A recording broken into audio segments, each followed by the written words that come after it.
séance ordinaire du Conseil municipal de la ville de Château-Richer tenue ce mardi 4 juillet 2023 à 19h30 au deuxième étage du centre Olivier-Le-Tardy, à laquelle sont présents Madame la conseillère Christine Plot et Messieurs les conseillers Vincent Latour, Éric Martineau et Alexandre Richard, sous la présidence du maire suppléant M. Maxime Roberge. Sont également présents le directeur général par intérim M. Mario Bessner, la directrice générale adjointe Mme Magali Lavigne, ainsi que moi-même, Karine Ovington-Greffière.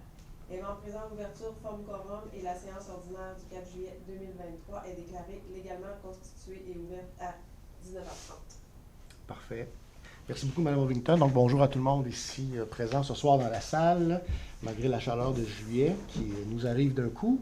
Et bonjour aussi à tout le monde qui nous regarde via la télé d'ici, en rediffusion pendant tout le mois de juillet. Donc, j'en profite au nom du conseil pour souhaiter bonnes vacances à tout le monde qui nous regarde à la maison. Bonjour aussi aux gens qui nous regardent ce soir en direct sur Zoom. On essaie aussi là, ce soir une nouveauté là, avec le son qui devrait aller directement dans le Zoom. Donc, ça devrait bien fonctionner. Mais si jamais il y a quelque chose, s'il vous plaît, écrire tout de suite dans le clavardage. Là, M. Bessner est là, il veille au grain. Par la même occasion, ça me permet de rappeler aux gens là, qui sont sur Zoom de ne pas prendre le clavardage là, pour écrire plein de messages là, pendant la séance. On prend des questions. Donc, s'il vous plaît, si vous voulez qu'on prenne une de vos questions pendant la séance, là, écrivez une belle formulation avec votre nom pour qu'on puisse la prendre. Là. Les petits commentaires en fil de séance ne seront pas pris en compte par M. Bessner qui est ici. Donc, voilà.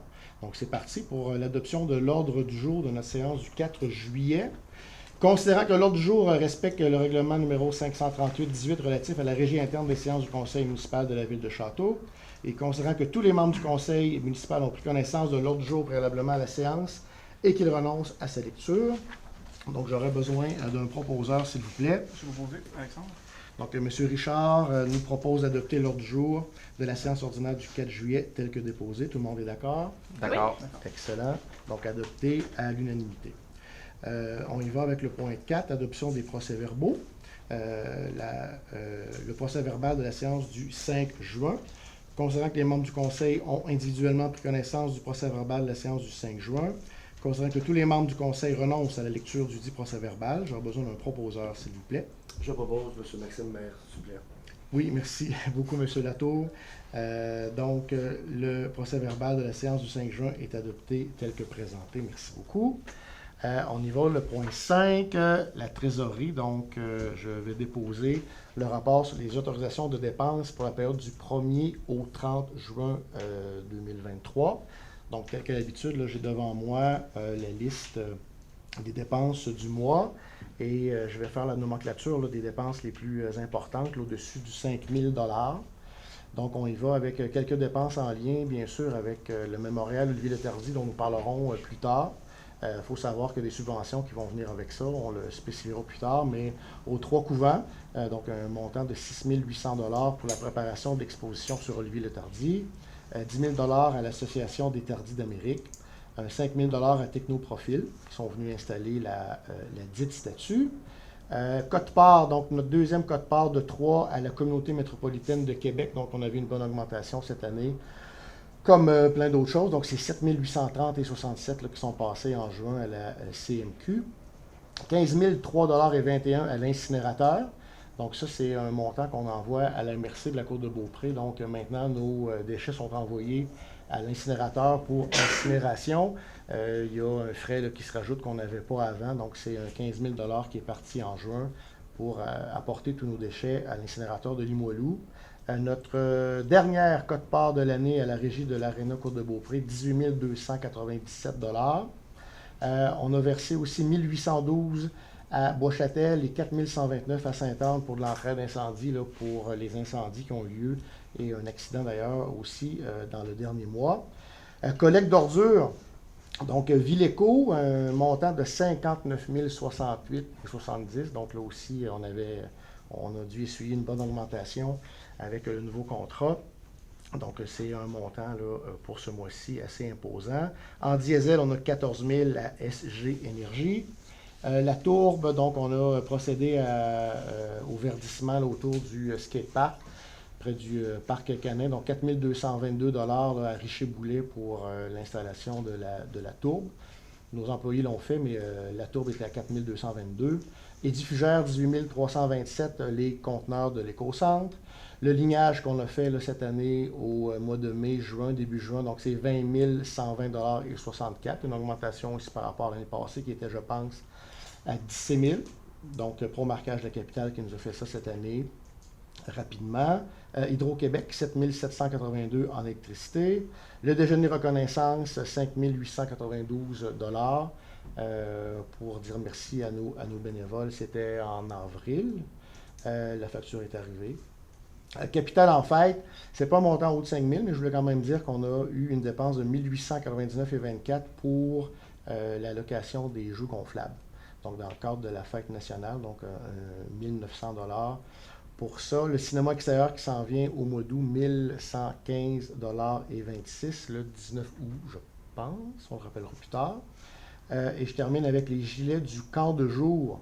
Donc, pour nos moniteurs, 5 580,25 $. Puis les jeunes aussi là, qui ont maintenant là, un chandail pour bien les identifier, entre autres dans les sorties. Ce qui nous fait donc un mois de juin à 343 120,14 $. On rajoute les salaires de 118 511,90 $. Donc, le mois de juin se termine avec des dépenses de 461 632,04 $. Donc, considérant que le conseil municipal prend en considération la liste des comptes à payer en date du 30 juin, considérant qu'en vertu de l'article 477 de la loi Cités et Villes, tout fonctionnaire qui accorde une autorisation de dépense doit l'indiquer dans son rapport. Donc, je propose d'approuver la liste des comptes à payer, totalisant la somme de 461 632,04 $, d'autoriser le paiement des comptes dus et de reconnaître que cette même liste fait foi de rapport sur les autorisations. Donc, voilà, c'est fait pour le dépôt des comptes généraux. Donc, je poursuis, si vous le voulez bien, avec le point 5.2, reddition de comptes. Donc, un programme d'aide à la voirie locale, volet projet particulier d'amélioration. Attendu que la Ville de Château-Richer a pris connaissance des modalités d'application du volet projet particulier d'amélioration, PPA, du programme d'aide à la voirie locale, un programme provincial, et s'engage à les respecter. Attendu que le réseau routier pour lequel une demande d'aide financière a été octroyée est de compétence municipale. Attendu que les travaux réalisés ou les frais inhérents sont admissibles au programme. Attendu que le formulaire de reddition de compte a été dûment rempli par nos fonctionnaires. Attendu que le versement est conditionnel à l'acceptation par le ministre de la reddition de compte relative au projet. Donc, attendu que les travaux effectués après le 3e anniversaire de la lettre d'annonce ne sont pas admissibles. Et attendu que les autres sources de financement des travaux ont été déclarées. Donc, je propose que le Conseil de la Ville de Château-Richer approuve les dépenses d'un montant de 23 774,14 $ relatives aux travaux d'amélioration réalisés et aux frais inhérents admissibles mentionnés au formulaire, conformément aux exigences du MTQ. Est-ce que tout le monde est d'accord? D'accord. D'accord. Excellent. Donc, c'est accepté à l'unanimité. Donc, ça, c'est une demande qu'on envoie, là, qui est maintenant conforme au ministère des Transports, et on recevra là, sur le montant de 23 000 qui ont déjà été engagés. C'était des glissières de sécurité là, que M. le directeur m'a mentionné tout à l'heure, qu'on a installé dans les dernières années. Donc, avec ce papier-là qui part demain matin, on aura droit à un beau retour entre 18 et 20 000 $ là, du provincial. Donc, on devait passer ça ce soir. Merci tout le monde. Je cède ma parole à Mme Plot. Oui, donc on est rendu à l'adoption du budget révisé 2023 de l'Office municipal d'habitation de la Côte-de-Beaupré. Donc, considérant le document présentant le budget révisé de l'OMH de Château-Richer, considérant que le conseil municipal se doit, par résolution, d'accepter ce budget révisé, en conséquence, je propose d'accepter le budget révisé 2023 de l'OMH de Château-Richer, transmis par Mme Annie Boutet, conseillère en gestion de la Société d'habitation du Québec, le 4 avril 2023. Donc, est-ce que tout le monde est d'accord avec cette proposition? D'accord, merci. Donc, c'est approuvé à l'unanimité. Merci beaucoup, Mme Plot. On est déjà rendu au point 6, le suivi des dossiers et les points d'information. Je vais céder la parole pour commencer à M. Latour. Oui, bonjour. Donc, retour sur la fête de la Saint-Jean-Baptiste. Donc, en fait, c'était une super belle fête. Donc, il y avait plein d'activités. Les citoyens étaient au rendez-vous, ainsi que la chaleur. Ça a été une belle, en fait, soirée, puis début de soirée et après-midi. Juste surveiller aussi là, les prochaines activités qui vont avoir lieu, là, le cinéma et tout là, donc juste rester à l'affût sur nos plateformes qui peuvent vous faire en sorte que vous pouvez vous renseigner. Merci. Donc, incendie. Ouais. Un mot pour mentionner l'entière soutien de la ville de Château-Richer qui sympathise avec nos citoyens touchés par le drame survenu la semaine dernière. Je tiens aussi à remercier les pompiers, en fait, qui se dévouent, là, pompiers et pompières, parce qu'on compte des pompières, qui donnent leur temps personnel en sachant qu'ils risquent leur vie. Donc, en fait, moi, aussitôt qu'ils viennent en action, j'ai toujours une pensée pour eux. Donc, merci à vous. Merci beaucoup, M. Latour. Donc, merci à nos pompiers et pompières là, pour leur bon travail, encore une fois. Je parle du mémorial Olivier Letardy. Donc, le 27 juin, on a procédé à l'inauguration du monument là, qui trône maintenant là, à côté de notre église. Donc, on tient à remercier là, tous les employés de la ville, là, y compris là, à la direction, là, qui ont travaillé très fort sur ce projet-là, en compagnie de la famille Tardy. Donc, on a eu de la belle visite là, la semaine dernière. L'église était pleine, là, à pleine capacité, là, avec entre autres là, la famille Tardy là, qui nous provenait des quatre coins du Québec, même de l'extérieur. On a eu la visite là, de l'ancienne sénatrice, Mme Colette Tardy là, de l'Alberta, là, qui est venue nous rendre visite et qui a fait là, un très beau discours à l'église. Là. Donc, c'était une très belle journée. Et je tiens donc à renouveler là, le fait qu'on a, nous, la ville, donc engagé bien sûr des fonds. Mais tous ces fonds-là seront remboursés par Patrimoine Canada, donc c'est le fédéral là, qui nous a accordé une subvention de 90 000 $. Donc la famille ne pouvait pas, évidemment, elle-même recevoir les subventions, donc on devait passer par la ville. Et même chose aussi, là, de leur côté, ils ont vraiment fait une levée de fonds exceptionnelle. Ils ont ramassé 90 000 eux aussi. Là. Et donc c'est vraiment tout à leur honneur d'honorer comme ça leur ancêtre, qui se trouve à être le fondateur de notre ville il y a 375 ans. Voilà. Je tiens à dire aussi là, que c'est un très beau monument puis qui devrait attirer là, des gens là, dans notre voisinage là, pour venir l'observer. Et il y a une dépense que la ville assumera, et c'est le cocktail. Donc, il y a eu un cocktail le 27 juin tenu aux Trois Couvents. Donc, on a fait affaire avec une entreprise locale, là, M. Cloutier du Baker, qui est venu servir là, les bouchées. Ça, c'est pas admissible là, à la subvention du fédéral. Donc, ça, c'est le seul montant que la ville a dû sortir de ses poches. Donc, on parle d'un 2-3 000, là, Mme Lavigne m'a... Pardon? 2800 $. Donc, c'est ce qu'on m'a mentionné ce matin. Et sinon, il y a le temps aussi, là, le temps des employés là, qui ont vraiment travaillé fort là, à installer ce beau monument. Donc, voilà pour mon Olivier Letardy. Je cède la parole à Madame Plot. Désolé. Oui, je vais vous parler des diverses installations là, sous l'horaire estival. Donc, premièrement, pour notre centre des loisirs, je tenais à parler des jeux d'eau et des modules, donc qui sont ouverts à tous durant la journée, mais que c'est prioritaire pour les jeunes du camp de jour. Donc, ça, c'est intéressant pour les jeunes familles qui peuvent aller quand même au parc durant l'été. Je voulais aussi parler de la piscine et des heures d'ouverture qui est ouverte pour nos citoyens du lundi au vendredi entre 16h et 20h, ainsi que le samedi et le dimanche entre 11h et 20h. Je tiens à souligner le début là, des cours de natation qui a lieu là, à la piscine municipale.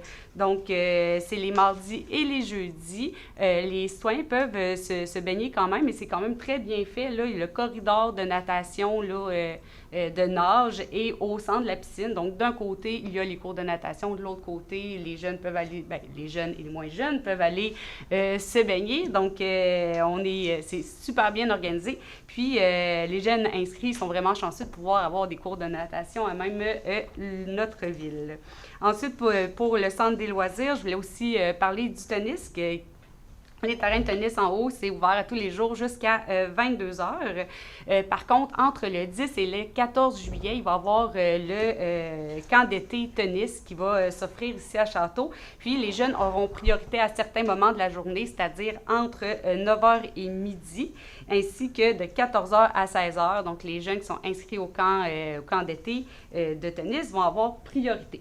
Ensuite, je veux aussi parler de la partie plus culturelle, donc de notre espace culturel, le Richard Véro. Donc, on est rendu sur l'horaire estival. Donc, c'est un changement qui a lieu là, à tous les étés. Donc, à partir du 1er juillet, on est ouvert le mercredi soir de 18h30 à 20h30, ainsi que le samedi matin entre 10h et midi. Sachez que la bibliothèque offre pour la première fois le club de lecture TD pour les jeunes entre 3 et 12 ans. Donc, c'est vraiment une belle activité pour les jeunes et ça leur permet de pouvoir avoir accès à la lecture tout l'été. Donc, c'est quelque chose qui est super puis qui engage beaucoup les jeunes là, dans la lecture. Donc, ça fait le tour de mes petits points culturels et loisirs. Merci beaucoup, Madame Plot. Je cède la parole à Monsieur Martineau maintenant. Merci. Le 10 septembre, le dimanche 10 septembre aura lieu la journée patrimoine. C'est une activité qui est offerte là, aux citoyens de la Côte de Beaupré. L'inscription va être obligatoire pour une raison très simple, c'est qu'on visite 2 maisons, donc on ne peut pas être 200 à visiter 2 maisons dans une journée, là. Donc, il y a 40 places de disponibles. L'inscription peut se faire via la plateforme Kidigo, qui est la même plateforme là, pour l'inscription là, au camp de jour. Sinon, vous pouvez téléphoner là, à la réception d'Hôtel de Ville, là, puis ils vont prendre vos noms. L'activité comprend la visite de 2 maisons qui datent du régime français de Château-Richer, à l'intérieur et à l'extérieur. Et également, là, il y a 2 démonstrations. Là. Il y a une démonstration de maçonnerie traditionnelle, puis il y a une démonstration de pose de tôle murale. Puis, bref, on vous attend en grand nombre. Puis, je suis fier. C'est très rare que ça arrive. Là. Je suis fier de vous annoncer que c'est une activité qui va coûter 0 à la ville parce que c'est tout organisé par les membres du CCU. Puis, le maçon est bénévole. Puis, le gars de la tôle aussi, je pense. Le gars de la tôle, c'est moi le gars de la tôle. Voilà. M. Martineau qui est un expert. Merci, M. Martineau. On ira vous voir. Assurément, donc en septembre. Donc, je reprends la parole pour les 3 prochains points. Donc, un petit avis sur l'eau. Donc, il y a eu l'avis sur l'eau potable là, dans la fin de semaine de la Saint-Jean-Baptiste. Donc, on tient à rappeler à tout le monde de faire attention à la consommation d'eau potable. Donc, c'est arrivé cette fin de semaine-là. Il y aurait eu là, plusieurs personnes là, qui en auraient profité pour laver les maisons, laver les entrées, procéder à l'arrosage des gazons. Et puis, l'usine est arrivée là, au bout de sa capacité à traiter. C'est pas qu'on est en sécheresse, c'est pas qu'il manque d'eau dans la rivière sur Télépus, c'est que l'usine qu'on a présentement est arrivée cette journée-là à sa pleine capacité. Elle ne pouvait plus suffire à la demande.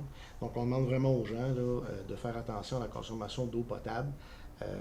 Puis si ça arrive encore là, pendant l'été, ben, là, il y aura des messages là, qui seront envoyés sur les groupes Facebook, là, le groupe Facebook entre autres là, de la ville de Château-Richer, mais on ne voudrait pas en arriver là, on aimerait ça là, que tout le monde prenne sa part de responsabilité là-dedans et de faire vraiment attention à cette ressource-là qui n'est pas là, inépuisable là, dans notre cas. On doit faire attention, puis notre usine a sa capacité, puis on a des défis aussi là, avec les réseaux d'aqueduc, on en parle là, depuis le début, c'est vraiment là, quelque chose qu'on veut sur lequel on veut travailler. Puis d'ailleurs, ce soir, on a des points là, avec un programme du provincial là, pour nous aider à cheminer là-dedans. Donc voilà, pour l'eau potable, le point 7, c'est la pluie mobile. Donc le festival d'été arrive, donc en fait, ça commence jeudi. Donc il y a encore cette année la pluie mobile qui offre la navette gratuite. Alors pendant que les gens de Québec n'auront pas le RTC, eh bien, nous sur la côte, la pluie mobile va fonctionner. On fera des jaloux. Donc, on invite tout le monde à en profiter. On peut comprendre que le centre-ville sera sans doute bien occupé, bien congestionné pendant le festival. Donc, nous, l'autobus est gratuit, évidemment. On a un passage par jour ici. Donc, si on parle, il y a 3 arrêts châteaux au coin de la Rudique, ici, là, entre l'église et le centre communautaire, et au coin de la Plante, avenue Royale, vers 18h15. Donc, vers 7h15 le soir, on peut partir vers Québec. Et à minuit, l'autobus revient là, vers la côte. Donc, on part à minuit, c'est au coin Honoré-Merci Saint-Joachim, donc en arrière de ce qu'on appelait avant Place Québec. Et puis, on arrive au coin de la rue La Plante à minuit 20. Hein? C'est merveilleux. Ça ne coûte rien, pas de congestion, pas de problème de stationnement. Donc, on est en ville, évidemment, sur les voies réservées. Donc, j'invite tout le monde à en profiter à partir de jeudi soir. Et le dernier point, un suivi sur la piscine intermunicipale. C'est bien comme ça que c'est écrit, ou le centre aquatique de Beaupré. Ou la piscine de Beaupré, donc piscine intérieure, là, piscine intérieure à laquelle on n'a pas encore accès, nous, Jean de Château-Richer. Donc, juste vous tenir au courant qu'il y a encore des négociations qui sont en cours. Il y a une rencontre de prévue cet été, donc tous les maires seront présents. Là, M. Pouliot sera là, bien sûr. On est accompagné maintenant avec le ministère des Affaires municipales pour nous aider à trouver un terrain d'entente, tout le monde, là, parce qu'on veut vraiment que cet équipement-là soit régional. Puis nous, ce qu'on met sur la table, la ville de Château, puis les autres villes aussi, les autres municipalités ont pas mal la même approche, c'est l'utilisateur payeur. Donc, le citoyen de Château-Richer qui veut profiter des services de la piscine devra être accueilli, devra être accepté, moyennant des frais. Et puis, c'est comme ça qu'on voit la chose et c'est comme ça que ça va être négocié là, à partir de la prochaine rencontre. Donc, on tenait à donner des petites nouvelles là-dessus à nos gens. Et on y va avec M. Alexandre Richard maintenant pour ses points à lui. Merci beaucoup. Donc, premier point, pour la Commission consultative citoyenne, il y avait une consultation là, sur en fait, le projet citoyen là, du parc de la rue Huot. C'était prévu en juillet, cependant, il va y avoir, on va le reporter en août. Pourquoi? À cause des vacances estivales, on a discuté. Ça va être un projet là, qui va se faire là, avec les citoyens. Et on a beaucoup d'ambition, en fait, pour ça, en ce sens qu'on veut que ce soit un projet qui va être sous la forme d'une co-construction. Qu'est-ce que ça mange en hiver, une co-construction, en fait? C'est qu'on va vraiment demander aux gens qui vont être intéressés par ce projet-là de participer. Ce ne sera pas un projet citoyen où on vote pour « je veux telle chose », puis, en dedans d'un an à 4 ans, tout dépendant, que ça se réalise, mais qu'on ne voit pas entre les deux. On aimerait que les citoyens soient inclus dans toutes les étapes, en fait, de la réalisation de ce projet-là, autant au niveau des plans, puis ça permet aussi de voir le revers un peu au niveau de la ville, comment ça fonctionne, les côtés financiers un peu, là, que les citoyens puissent réaliser un peu cet élément-là, puissent penser au plan aussi avec nous. On le soumet à la ville, il va y avoir un effet de discussion. Fait que, dans le fond, on est en train de travailler là-dessus. C'est une forme de consultation là, qui est plus complexe, mais qui, généralement, est beaucoup plus intéressante pour les citoyens parce qu'à la fin, c'est un projet qui a été fait par eux, au final, en collaboration avec la ville, mais dans ce cas-ci, ça va être avec la commission consultative qui va faire l'intermédiaire avec officiellement l'administration. Donc, voilà, on a une rencontre là, en juillet, mais ensuite, on va faire un passage là, dans le quartier, là, dans le milieu. Évidemment, la consultation va être ouverte à tous, mais on va essayer de rejoindre plus particulièrement là, les citoyens du secteur. Donc, on va aller faire là, probablement un porte-à-porte là, pour aller expliquer un peu ce projet-là. Donc, ça va être dans le courant du mois d'août avec une consultation là, plus officielle là, fin août ou septembre environ. C'est ce qu'on vise là, pour l'instant. Voilà pour ça. Ensuite, ça pour la partie de consultation. Je vais maintenant parler du retour pour les vélos. Retour sur les vélos, en fait, de Saint-Achille. On avait fait une demande, là, en fait, à l'administration là, lors de la dernière séance du conseil. C'est juste pour vous aviser que l'administration, en fait, Mme Lavigne, entre autres, travaille sur ce projet-là, sur ce point-là, en fait.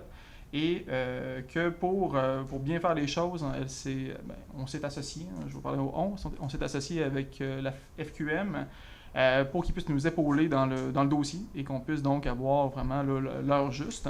Puis, on va évidemment suivre les recommandations qu'ils vont nous faire. Du moins, on va en prendre considération. Puis, on va regarder ensuite c'est quoi les étapes. Fait qu'on ne sautera pas d'étapes. Puis, on va vraiment passer par la FQM qui va nous monter un plan. Donc, voilà, le dossier est en cours. Parfait.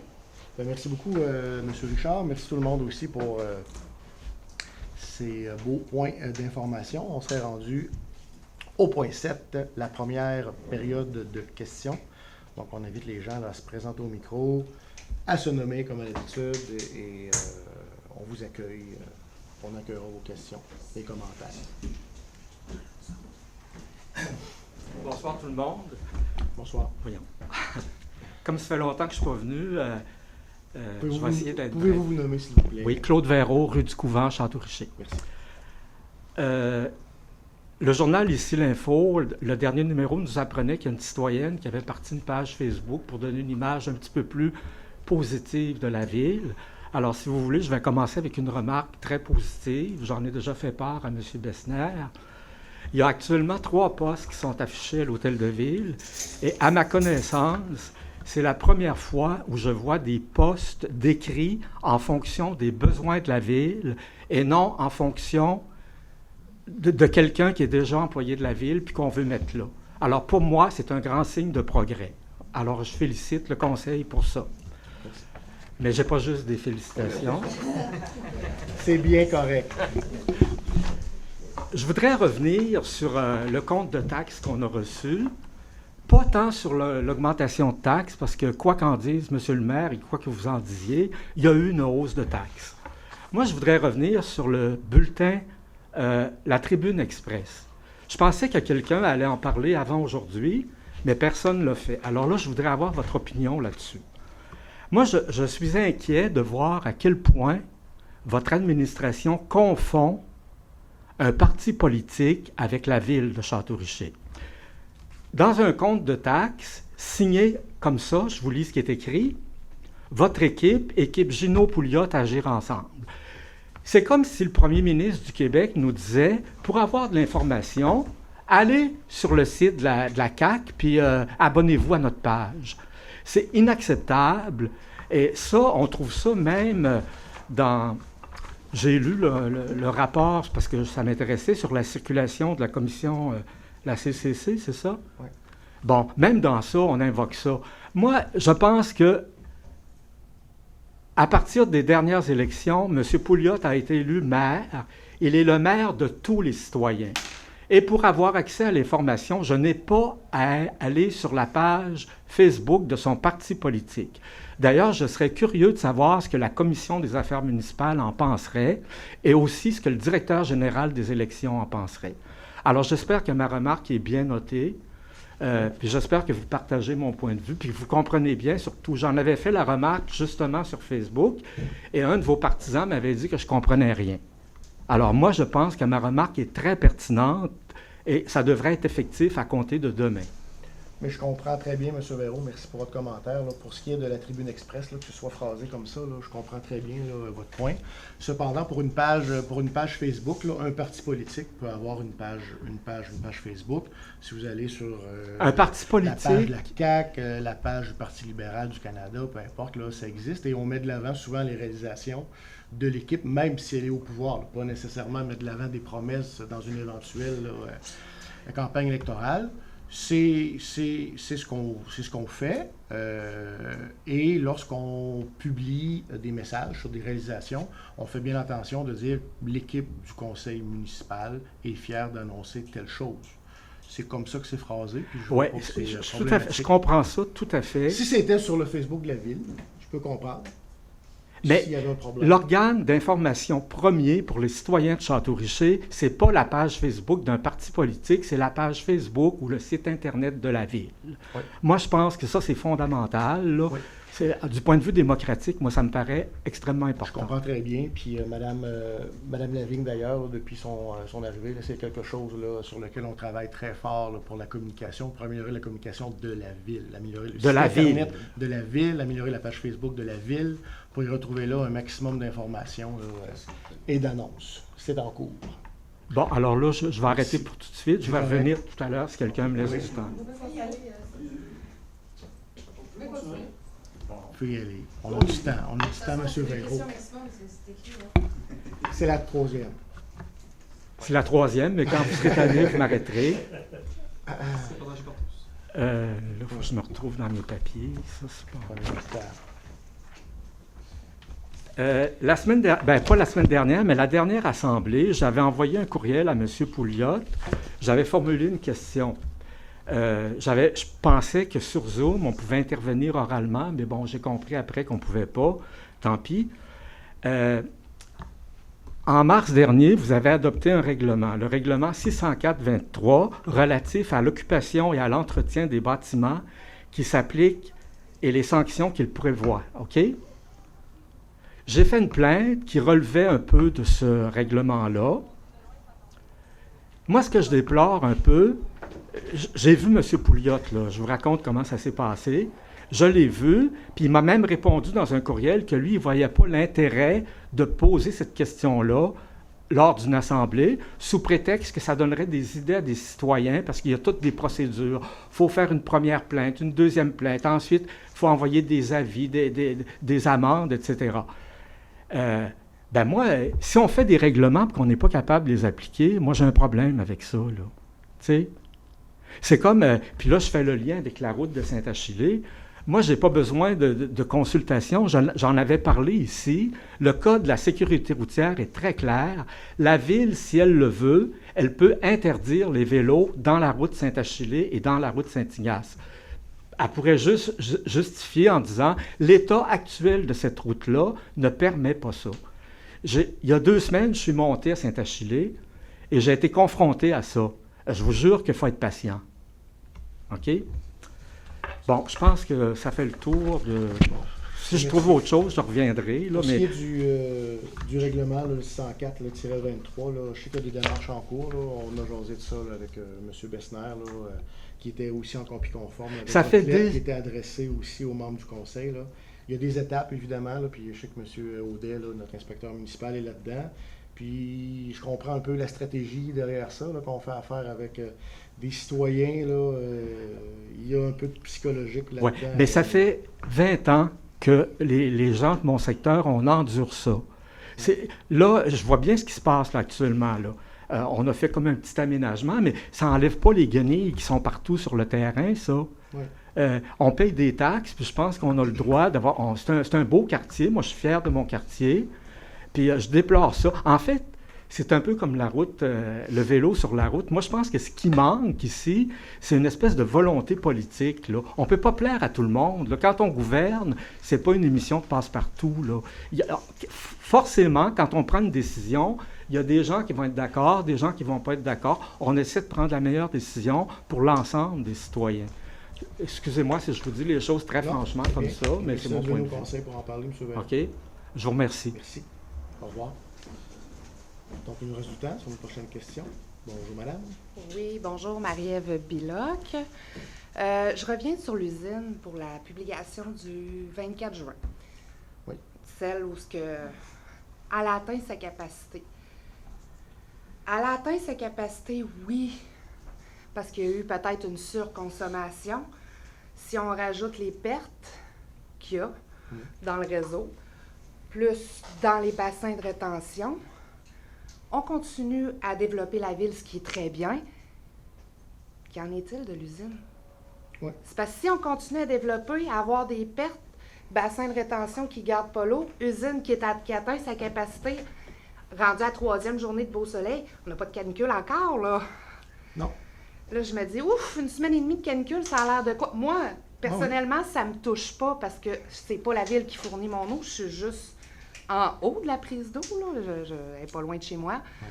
Mais je me dis, Oui, non, mais justement, ce matin, là, on a eu une rencontre là, qu'on va mettre en branle là, des capsules pour présenter nos employés là, dans leur quotidien. Et puis, notre premier, c'est Claude Junior Bégin, là, employé à l'usine de filtration des eaux. Donc, on a passé une bonne partie de la matinée là, avec Mme Lavigne, puis M. Richard aussi était là avec lui.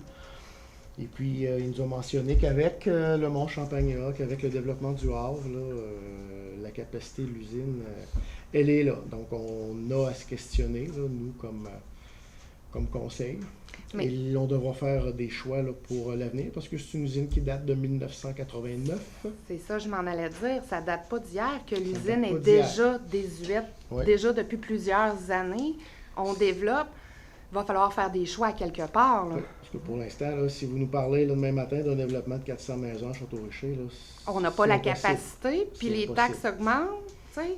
À un moment donné, il va falloir la réparer. On fait-tu des choix? T'sais, je comprends que votre parc riverain il est important. Je serais d'accord si les infrastructures de base seraient correctes. Je serais super contente, tant mieux. T'sais. On a toujours dit que la priorité, c'était vraiment notre système d'eau potable, de filtration des eaux. Puis justement, ce soir, on a des résolutions là, pour aller chercher l'aide du gouvernement provincial. Le programme Primo 2023 qui est mis en place depuis avril. Et puis là, nous, on lève la main. Puis à Château-Richer, on a besoin d'aide pour notre réseau d'aqueduc. Oui, parce que Puis il y a des fuites. Bois-Châtel viennent d'en avoir une Oui. d'elle, là. Oui, puis le programme Primo aussi, il y a plein de petites villes là, dans le coin de Port-Neuf aussi qui profitent de ce programme-là, qui est là pour les 10 prochaines années. On embarque dans le train, là, on ne laisse pas passer ça parce que c'est maintenant. Il faut se dépêcher parce qu'ils Oui, ont on fait ça ce soir. 1,7 milliard là, de disponibles là, Ouais. en subvention. On fait ça là, puis on va se faire accompagner par la FQM aussi pour être sûr là, d'avoir des bons avis là, sur les soumissions qui vont entrer, puis les entreprises qui vont vouloir nous aider. Là.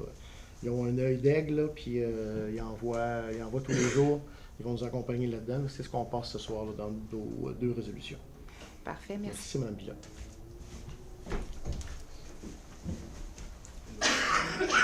Bonjour. Jimmy Saint-Hilaire. Il reste combien de temps, Robert? Ça va très bien. C'est Ça va M. très bien. Richard là, qu'il faut consulter ce soir. C'est vous le maître du temps. Le maître du temps. D'habitude, c'est vous.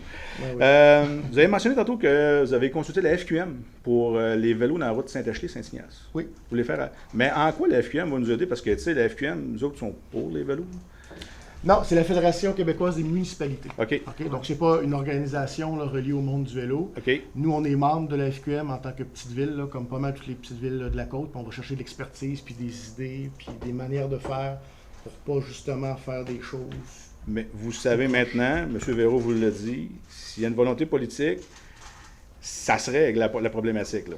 On pourrait fermer la route, ça, on le sait, on l'a appris. Là, on pourrait comme conseil interdire la route. Parce que vous savez que Mais M. Richard était là au CCC, c'était Oui. vraiment clair, là. La population, Gino Pouliot à gérer ensemble, la population l'a vraiment dit. On n'en veut plus de vélo dans la route Saint-Achely, là. On met notre vie en danger, celle du gars qu'on va rencontrer et celle du cycliste aussi. Puis je vous laisse deviner, M. Roberge, si on vient de dépasser quelqu'un, puis un char qui s'en vient en face de nous, qui va payer? Peu importe qui a raison, qui a tort, ça va toujours être le cycliste qui va se faire bumper dans le clos. Il ne faudrait pas attendre qu'il arrive un accident malheureux, puis que TVA débarque ici, qu'on passe pour une gang de zoufs qui disent « Comment ça vous avez autorisé des vélos dans une route de même? » je peux vous assurer que tout ça est pris en compte dans nos discussions. Puis on en a souvent des discussions là-dessus. On est arrivé à notre proposition de juin.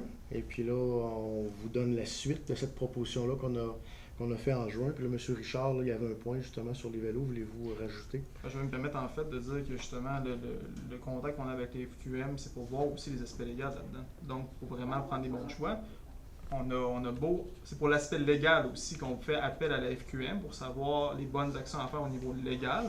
C'est un accompagnement qu'on a le droit avec la FQM qui vu qu'on fait affaire avec eux déjà, c'est comme gratuit en fait ce temps-là, on va l'utiliser. Puis pourquoi on fait ça? En fait, c'est notre volonté politique. Notre volonté politique, on dit là, c'est de faire les bonnes choses. S'il faut la fermer, on va la fermer, mais on veut voir tous les aspects d'abord. Puis c'est pour ça qu'on demande un support à la FQM pour prendre une décision éclairée. On ne prendra pas une décision d'un coup. Quand vous dites maintenant que lors de la consultation, tout Saint-Achely et tout Saint-Ignace étaient contre, j'aimerais quand même préciser qu'il y avait 12 personnes lors de la consultation. Puis je veux aussi préciser, cette consultation-là, je ne l'ai pas dit tantôt, mais je pense que c'est important de le dire maintenant. La consultation sur la sécurité routière, en fait, c'était en vue de la refonte du règlement. OK? Le président et les bénévoles qui étaient sur place, c'était la refonte du règlement municipal sur la sécurité routière, okay? Qui est un règlement qu'on veut retravailler avec l'urbanisme et sur lequel Nicolas travaille actuellement, entre autres, avec les avis qui ont été donnés. Sur l'ensemble des 3 consultations, au final, il y a eu 6 éléments qui sont dans le fond, là, qui concordent avec la refonte du règlement. Tout le reste, c'est tous des commentaires qui ont été pris par le président, par les bénévoles qui étaient sur place. Puis je remercie leur travail, puis je trouve qu'ils ont fait un travail extraordinaire. Mais théoriquement, il y avait beaucoup d'éléments là-dedans qui ne faisaient pas partie de la consultation, mais qui ont été pris en note, qui ont été écrits. Et le président a vraiment mis l'emphase sur le fait qu'il voulait que tout soit dans le rapport, et tout a été dans le rapport. Donc, oui, c'est une consultation, mais la consultation ne portait pas sur les vélos, elle portait sur la refonte du règlement, et c'est là-dessus, dans le fond, qu'on travaille entre autres. Tout le reste, dans le fond, des éléments vont être transmis à l'administration et transmis aux travaux publics, mais notre volonté politique, présentement, c'est de faire appel avec la FQM, avoir un support, prendre une bonne décision au niveau légal là-dessus, pas faire d'actes irréfléchis d'un coup. C'est comme ça. C'est la refonte sur la sécurité routière, c'est bien ça? Oui, dans le règlement. Dans le fond, il y a un règlement là-dessus. Puis le règlement, c'est sur la vitesse, sur le stationnement. Il y a beaucoup de choses autour de la consultation qui ont été discutées qui ne faisaient pas partie nécessairement de ce règlement-là. C'est ça que je vous parlais, moi, de la sécurité, quand on vient de déposer un vélo. C'est de là la sécurité. Si ça serait un chevreuil, je te parlerais des chevreuils. Tu comprends? C'est les vélos le problème. On parle de la sécurité des vélos. C'était là mon intervention. Merci. En parlant des... Merci, Alexandre. Oui, merci beaucoup. En parlant des... vous voulez parler de la signalisation. Oui. C'est quoi l'étape? Mettons que la ville veut instaurer une nouvelle signalisation à un endroit. Par exemple, un one-way, un stop, changement de vitesse. Oui. Comment ça fonctionne, ça? Ça doit être intégré dans justement ce règlement-là qu'on est en train d'écrire. Et ce règlement-là a été écrit il y a nombre d'années. Il a subi plein d'amendements avec le temps, ce qui fait qu'il est à peu près illisible alors qu'il est. C'est pour ça que notre idée est vraiment de tout mettre ça ensemble et d'y rajouter des choses. Mais admettons, moi, je veux faire installer un stop. Oui. Est-ce qu'il faut que ça passe ici au conseil? Oui, OK. absolument. Parce qu'on doit faut l'intégrer dans le règlement municipal. Oui, mais tu sais, vous dire, mettons, vous décidez, ce soir, on met un stop à telle rue. Il faut absolument que ça passe ici. Oui. Bien, dans la montée du parc, il est apparu un stop. Oui. Puis je vous invite tous ici, vous restez tous à Château-Rocher, c'est juste à côté de la montée du parc. Là. Descendez, virez à gauche, Saint-Échulé, virez à gauche, vous allez le voir. Il est apparu un stop. Où est-ce qu'il y a une traverse piétonnière pour aller... Au BMX, ouais. le terrain de jeu. Bon. Piste de vélo-cross. Oui. Ce stop-là n'a jamais passé ici. Là. OK.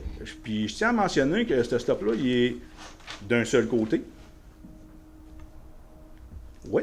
OK. Il n'est pas ces deux bords. Il est d'un seul côté. Il n'y a pas de pancarte nouvelle signalisation. Il n'y a pas de ligne blanche à terre. OK? La montée du parc en descendant. Ouais. Ouais. Il n'y a pas de verso. Puis comme par hasard, la vie, je ne sais pas si c'est fait de même, mais comme par hasard, il y a un employé de la ville qui reste direct en avant. Étiez-vous au courant que ce stop-là, vous aussi, là, présent, que ce stop-là a apparu, M. Bessner, étiez-vous au courant? Non. Madame Lavigne? Moi, je peux vous dire qui l'a installé, quand il est installé. OK. OK? Est-ce que je vois plus loin? C'est correct. C'est correct? Merci, mais... Je sais que le problème est... Ça doit passer au conseil, vous le saviez. On avait ici Mais comment ça qu'un employé de la ville peut arriver, je m'excuse, M. Robert, je vais vous couper la parole. Comment ça qu'un employé de la ville peut arriver puis dire à un autre employé, va m'installer un stop-là, sans que personne ici soit au courant? Est-ce que c'est une pratique normale, selon vous, M. Robert? Ce n'est pas une pratique normale. Quand je vous parle de l'incompétence de certaines personnes, on se fait museler, on s'est envoyé des mises en demeure, un paquet d'affaires, ça en fait partie, M. Robert. OK? Je vous invite tous à aller le voir. Il est là, le stop. Il est encore là, je l'ai passé là tantôt, il est encore là. Si même je peux vous transférer, M. Robert, les photos si vous voulez. Non, c'est bon, je vais monter la montée du parc ce soir. Vous allez voir, c'est pas compliqué. Il y a même un dos d'angle, puis un stop. Oui, ça... Quand tu descends, tu pognes le stop puis le dos d'angle. Là, j'ai comme fait... Ça, les dos d'angle, on avait Le été... dos d'angle, il est normal, mais le stop... On avait ne été devrait pas informés, être puis les là. dos d'angle ne doivent pas passer au conseil, mais pour ce qui est des stops, vous avez entièrement raison. On va y voir. Merci, M. Saint-Hilaire. On a-tu encore du temps? Deux questions. Il y aura une question, M. Véraud? Allez-y, monsieur. Oui, il y aura la deuxième période. Je veux M. bien Saint-Hilaire. comprendre cette histoire de règlement. Peut-être que Mme Lavigne Lavigne. puis M. Bessner pourra m'informer. Et vous faites référence à un règlement, mais pour moi, ça relève du Code de la sécurité routière. Il faut que le règlement de la ville tienne compte de ça aussi. C'est une loi, là. Oui. Ça doit s'inscrire dans ça. OK. Ça ne doit pas aller en opposition. Maintenant, Mme Lavigne, j'ai le plaisir de vous connaître ce soir. Vous ne nous avez pas été présentée. Est-ce que vous êtes la future directrice générale de la ville ou quoi, là? Je suis directrice générale adjointe. Mais est-ce que c'est vous qui avez été engagée lors d'un précédent concours? Oui. Oui, puis elle avait été présentée à Bon, la séance alors de enchanté juin. de vous connaître. Et puis, on attend beaucoup de vous à Château-Richer. C'est sa deuxième séance déjà ce soir. Ouais. Elle était là Ah, en ben, juin. je- Vous l'avez manqué. Ben, en présentiel, en tout cas. OK, c'est beau. Merci. Merci, M. Véraud. Merci tout le monde. C'est bon, on va procéder. On aura une deuxième séance de questions à la fin. Donc, le point 8.1. Oui, pardon. Ah oui, c'est vrai. Ben oui, les questions Zoom. Désolé, il nous reste du temps. Allez-y, M. Bessner, désolé. Paul Pacachin, c'est un peu long, là. Je vais essayer de. OK. De M. Rénal Boulanger. Il y a une alternative. Le 29 septembre 2020, la ville de Château-Chiche a publié une publication intitulée « Devons-nous déjà fermer le parc caché ?» sur sa page Facebook en indiquant que dans l'éventualité où la ville n'observe pas d'amélioration, celle-ci envisageait sérieusement de fermer le parc caché. 4 ans plus tard, sur le 12 mai 2023, votre organisation a publié une autre publication concernant le non-respect de la nouvelle réglementation et en vigueur, indiquant qu'elle envisage aussi sérieusement la fermeture définitive du parc Cannes. Vous avez demandé le respect intégral des heures d'ouverture, et ça pour chaque journée de la semaine. Maintenant que vous avez tout en main prouvant que vos utilisateurs ne respectent pas de façon intégrale les heures d'ouverture, allez-vous respecter votre parole et fermer le parc caché de façon définitive? C'est beau. Merci, M. Bessner. Donc, merci à M. Boulanger qui nous écoute en direct. Donc, oui, on a reçu un courriel hier. Là, tous les membres du conseil ont reçu un courriel là, de la part d'un résident du secteur. Puis là, ce soir, on a un commentaire à notre séance de M. Boulanger. Donc, oui, au mois de mai, là, on avait émis là, la possibilité de... Puis on l'avait indiqué aussi sur le site de la ville. Ça avait été mis sur la page Facebook. Puis on avait mis une affiche, je pense, au parc canin. Donc, si les utilisateurs du parc canin ne respectent pas la réglementation qui est là, qui est en vigueur, surtout les heures d'ouverture, qu'on a justement là, réduites l'année dernière pour justement là, aider un peu là, au vivre ensemble avec les gens du Hard. Donc, si ce n'était pas respecté, donc on a mentionné au mois de mai qu'on allait aller jusqu'à la fermeture du parc canin. Donc, ça reste comme possibilité. Là, on a reçu un courriel hier, on n'a pas eu le temps de se rencontrer. On va sûrement jaser là, après la rencontre, puis là, on a une information nouvelle qui nous arrive. Donc, oui, M. Boulanger, ça reste dans les possibilités de fermer le parc canin, là, si on constate que nos règlements ne sont pas respectés par les utilisateurs. Malheureusement, mais c'est toujours d'actualité. Les gens vont ici.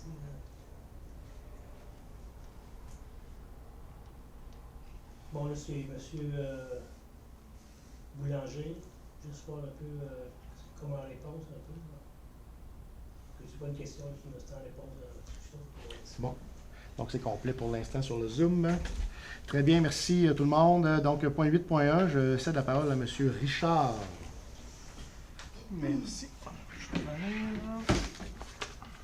Donc, 8.1 adoption du règlement 608-23 qui modifie le règlement 429-11 intitulé concernant les animaux et applicable par la Sûreté du Québec. Ça a été présenté lors de la dernière séance, puis ça a été expliqué un peu là, qu'est-ce que ça concernait. Donc, concernant les pouvoirs conférés à la Ville de Château-Richer par la loi sur les cités et villes, et que la Ville de Château-Richer désire amender son règlement. Donc, dans le but de modifier, en fait, plus spécifiquement l'article 13, je vais répéter un petit peu là, quoi ça concerne essentiellement. C'est le prix des médailles, en fait, puis l'inscription. Quand les gens vont inscrire leur chien, la médaille là, va être à 25 $. Puis si il y a une perte de cette médaille-là, ben, en fait, on va charger le prix courant au final pour récupérer la dite médaille. Fait qu'il y aura pas... si le prix augmente, ben, le prix va augmenter, puis c'est tout. On y va avec les prix courants. Essentiellement, c'est pas mal ça. Donc, l'avis de motion a été donné lors de la séance ordinaire tenue le 5 juin, comme j'ai dit plus tôt. La copie du règlement a été remise aux membres du conseil au plus tard 72 heures avant l'heure fixée. Et considérant que ce règlement était disponible pour consultation à la mairie 2 jours juridiques avant la séance, je propose que le règlement 608-23 soit adopté. Donc, est-ce que tout le monde est d'accord avec cette proposition? D'accord. D'accord. On est d'accord. Merci. Donc, adopté à l'unanimité. Merci beaucoup, M. Richard. Donc, je poursuis avec le point 9.1. Donc, octroi de contrat pour la gestion du système informatique. Donc, ça, c'est une bonne nouvelle pour nos employés qui travaillent à l'Hôtel de Ville, là, surtout suite au réaménagement de l'Hôtel de Ville là, avec l'ancienne salle du conseil là, qui s'est vue transformée en salle de rencontre. Il y a 3-4 bureaux aussi qui ont été aménagés, mais il n'y avait pas de réseau informatique là, pour être fonctionnel. Donc, on y va maintenant là, avec l'octroi d'un contrat. Considérant que le système informatique de la Ville est désuet et limitatif, considérant que l'équipement informatique actuel ne permet pas un câblage approprié pour desservir les nouveaux bureaux situés au second étage de l'Hôtel de Ville, considérant qu'un état des lieux, des systèmes et des services gérés a été réalisé le 18 janvier 2023, considérant que la Ville a fait appel à 3 firmes spécialisées, Micrologique, Expert Atome, qui est une entreprise d'ici, et INSO, considérant que 2 firmes sur 3, Micrologique et INSO, ont déposé des offres de services. Donc, Micrologique, là, on allait avec un prix d'installation à 34 700, coût annuel à 22 000, plus un 113 250 là, qui se rajoutait. On a reçu la soumission d'INSO avec un 31 038 $, des coûts annuels de service à 19 512 qui incluait là, un backup mensuel là, des données. Et on nous a aussi offert une téléphonie IP, là, ce qui répondait vraiment là, aux besoins modernes de la ville. Considérant que Micrologique émet la condition d'accepter une offre globale qui inclut la mise à jour de tous les édifices, considérant que Micrologique demande que les travaux soient réalisés en l'espace d'une année au montant total de 170 450, considérant que la firme INSO propose des solutions plus adaptées aux besoins de la ville et que la compagnie est la plus bas soumissionnaire, considérant que la Ville souhaite implanter un service de téléphonie IP. Donc, je propose que la Ville octroie le mandat au montant de 59 252 taxes en su à la firme INSO, que le Conseil autorise par la présente M. le maire et la Direction générale à signer tous les documents donnant effet à la présente résolution, que les crédits requis soient prélevés au fonds de roulement et soient remboursés en 5 versements annuels égaux et consécutifs. Donc, il n'y aura pas d'emprunt là-dessus. C'est appliqué à notre fonds de roulement. Donc, c'est la proposition que j'ai à faire aux membres du Conseil ce soir. Est-ce que tout le monde est en faveur? Oui, d'accord. Oui, merci beaucoup. Donc, c'est adopté à l'unanimité et c'est une bonne nouvelle pour nos employés là, qui travaillaient vraiment dans des conditions difficiles dans les dernières semaines. Donc, l'entreprise devrait passer normalement là, au courant de l'été pour régler le tout.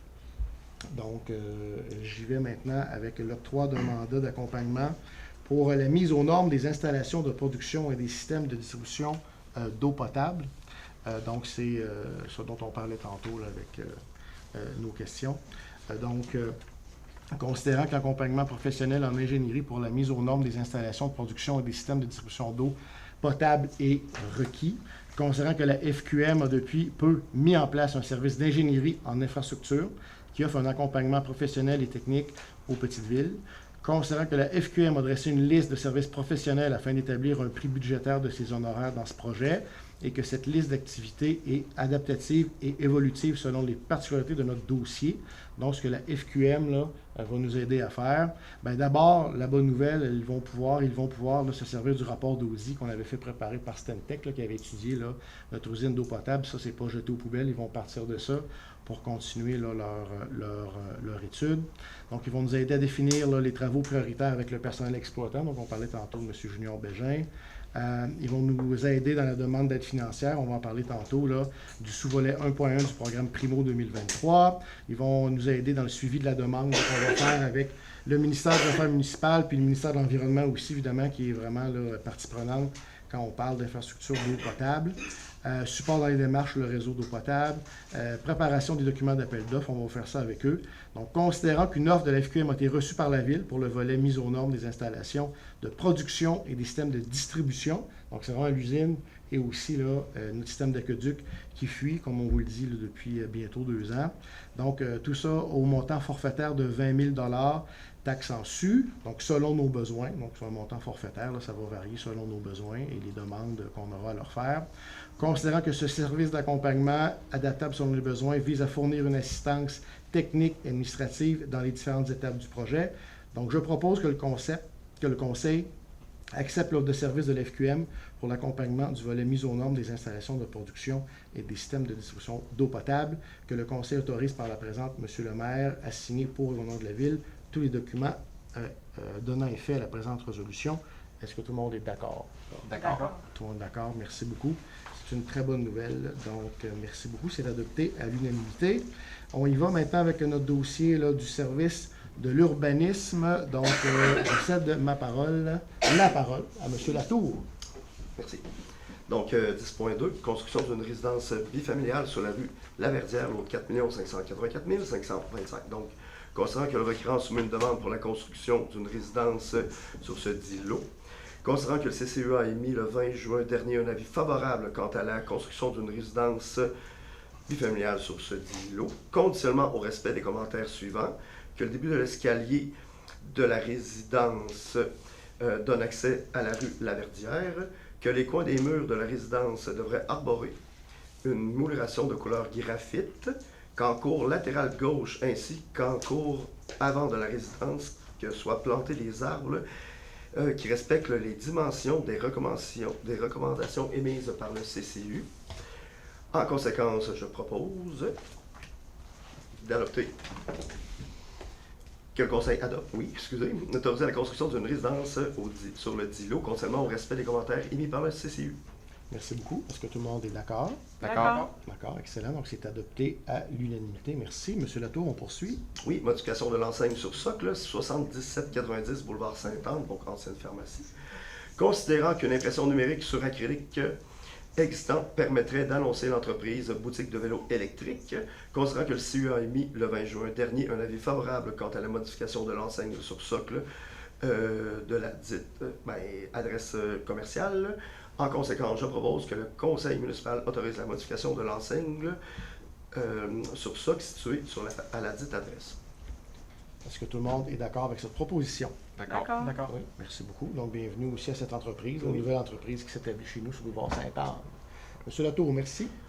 Poursuivons. 10.4. Rénovation de la galerie avant et autres rénovations à l'adresse 7709 Avenue Royale, donc un rétroactif.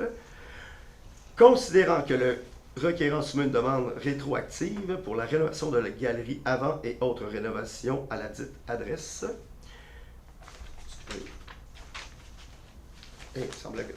Considérant que le CE a émis le 20 juin dernier un avis favorable quant à la demande rétroactive pour la rénovation de cette dite galerie et autres rénovations, conditionnellement au respect des commentaires suivants. L'ensemble des garde-corps d'escalier de la galerie devrait être revu de sorte que les barottins soient situés sous la main courante, telle qu'elle était avant, comme on a sur l'avenue Royale, c'est comme un respect des règles. Les nouvelles moulures en bois naturel des fenêtres en façade devraient être peintes afin de s'agencer au cadrage en bois de la porte principale. Les nouvelles moulures et le cadrage de la porte pourraient être peints d'une couleur tirée de la charte des matériaux de la ville de Château-Richer.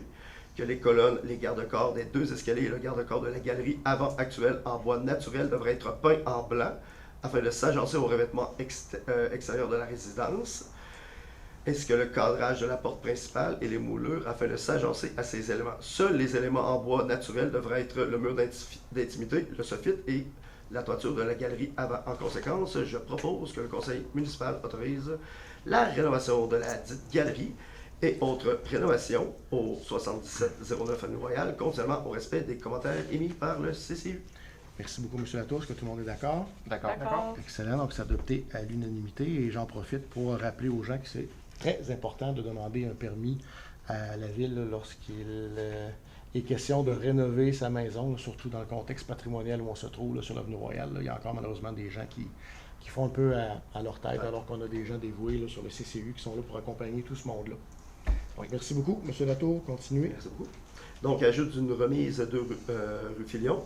Considérant que le requérant soumet une demande pour l'ajout d'une remise en cours avant secondaire de la dite adresse, considérant que le CCU a émis le 20 juin dernier un avis favorable quant à l'ajout d'une remise en cours avant secondaire aux 2 rue Filion, conditionnellement au respect des commentaires suivants. Sur la face nord de la remise donnant sur l'avenue Royale, 2 fenêtres disposées de façon harmonieuse, donc on va s'harmoniser, devraient être installées. Il pourrait utiliser les fenêtres prévues sur la face sud pour faire en sorte de pouvoir les remettre sur le côté nord. Que la porte de garage et la porte piétonne devront arborer des caissons tels que les modèles montrés sur les photos qu'ils nous ont présentées. Que les fenêtres installées sur la remise devraient avoir des barottins pour donner une impression de 6 carreaux. Les carreaux, c'est super beau.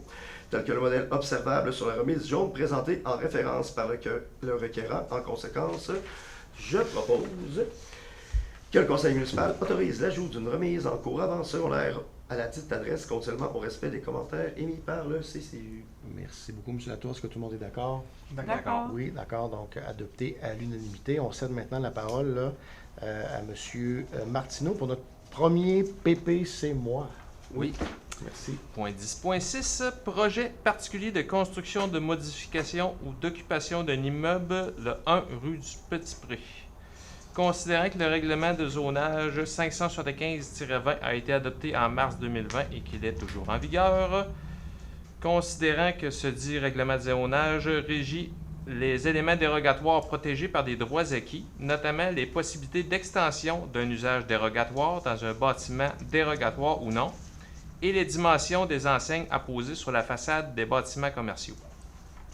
Considérant qu'une demande projet particulier de construction, de modification et d'occupation d'un immeuble a été déposé afin de déroger à l'article 17.3.2 du règlement de zonage et de procéder à l'extension de l'usage entreprise d'excavation dérogatoire protégée par droit acquis de la classe contraignante C5 sur le dit lot dans la zone AD 104 afin de déroger à l'article 10.10 du règlement de zonage et permettre une enseigne apposée au bâtiment de 1,5 m de hauteur par 3 m de largeur. Ça, en réalité, là, ce que ce règlement-là permet, ce nouveau règlement-là permet, c'est que il nous permet de déroger davantage. En temps normal, dans les règlements d'urbanisme, on ne peut pas déroger davantage un usage dérogatoire, là, une situation dérogatoire, mais ce règlement particulier-là permet, sous certaines conditions, d'augmenter la partie dérogatoire en réalité, là. Considérant que la Ville de Château-Richer a adopté le règlement 598-22 relatif au projet particulier de construction, de modification ou d'occupation d'immeubles PPC-moi et que ce règlement est toujours en vigueur, considérant que ce règlement permet d'autoriser à certaines conditions un projet particulier dérogeant à l'un ou l'autre des règlements d'urbanisme de la Ville et que ce projet respecte, sous réserve des conditions énoncées, les critères d'évaluation du dit règlement. Considérant que le projet respecte les objectifs du plan d'urbanisme en vigueur de la Ville de Château-Richer, considérant que la construction des nouveaux bâtiments principaux et complémentaires, les anciennes constructions principales et complémentaires seraient démolies. Considérant que, conformément à l'article 145.7 de la Loi sur l'aménagement et l'urbanisme, le Conseil municipal rend sa décision après avoir reçu l'avis du CCU. Ce règlement-là, là, pour être... c'est un peu comme pour la PIA, là, c'est assujetti au CCU et éventuellement là, à consultation publique et tout le tralala. Considérant que le CCU a émis le 20 juin dernier un avis favorable quant à la demande de projet du dit projet, conditionnellement au respect des commentaires suivants. Aucun matériel en vrac ne devrait être entreposé librement dans la cour extérieure du terrain. Les matériaux en vrac devraient être entièrement entreposés à l'intérieur des bâtiments principaux ou secondaires de la propriété. Dans la partie de terrain entièrement végétalisée, située en bordure de l'avenue Royale, 3 conifères devraient être plantés en plus des feuillus existants afin d'assurer un couvert végétal en toute saison. Du côté de la rue du Petit-Pré, dans la bande végétale contenue entre le coin de l'avenue Royale et la 3e entrée assurant la sortie des camions de la propriété, 3 conifères devraient être plantés en plus des arbres existants et ceux qui devaient être plantés. Les conifères devraient être plantés entre la ligne de l'eau et la haie de sauge.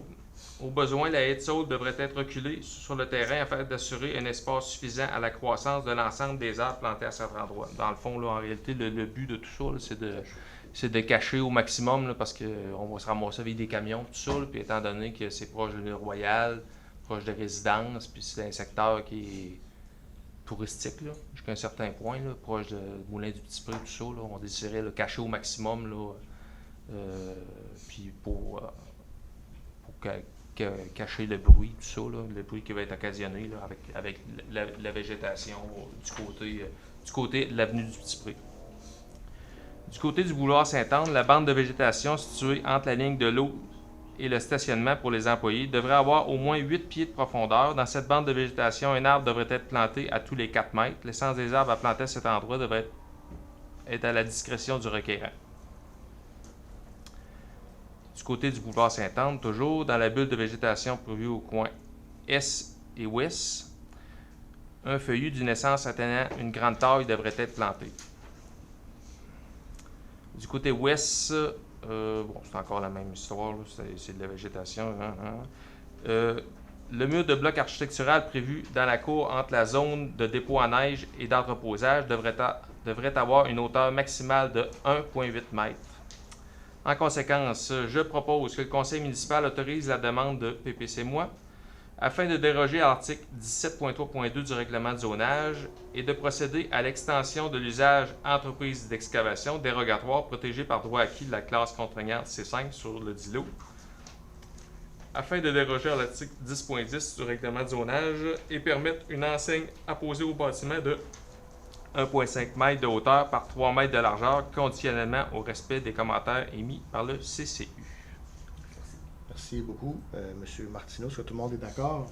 D'accord. D'accord. Excellent. Donc, vous l'aurez sans doute deviné là, avec l'adresse et le secteur. Donc, on parle de l'entreprise Gosselin-Tremblay, là, qui démolira donc le fameux toton de sel là, pour les vieux de la vieille, là, qui était au MTQ à l'époque. Donc, ça disparaîtra du paysage de Château-Richer, remplacé par un beau bâtiment qui sera végétalisé autour là, grâce aux commentaires pour le travail des gens du CCU. Donc, c'est un investissement de plusieurs millions de dollars, si je ne me trompe pas, fait par M.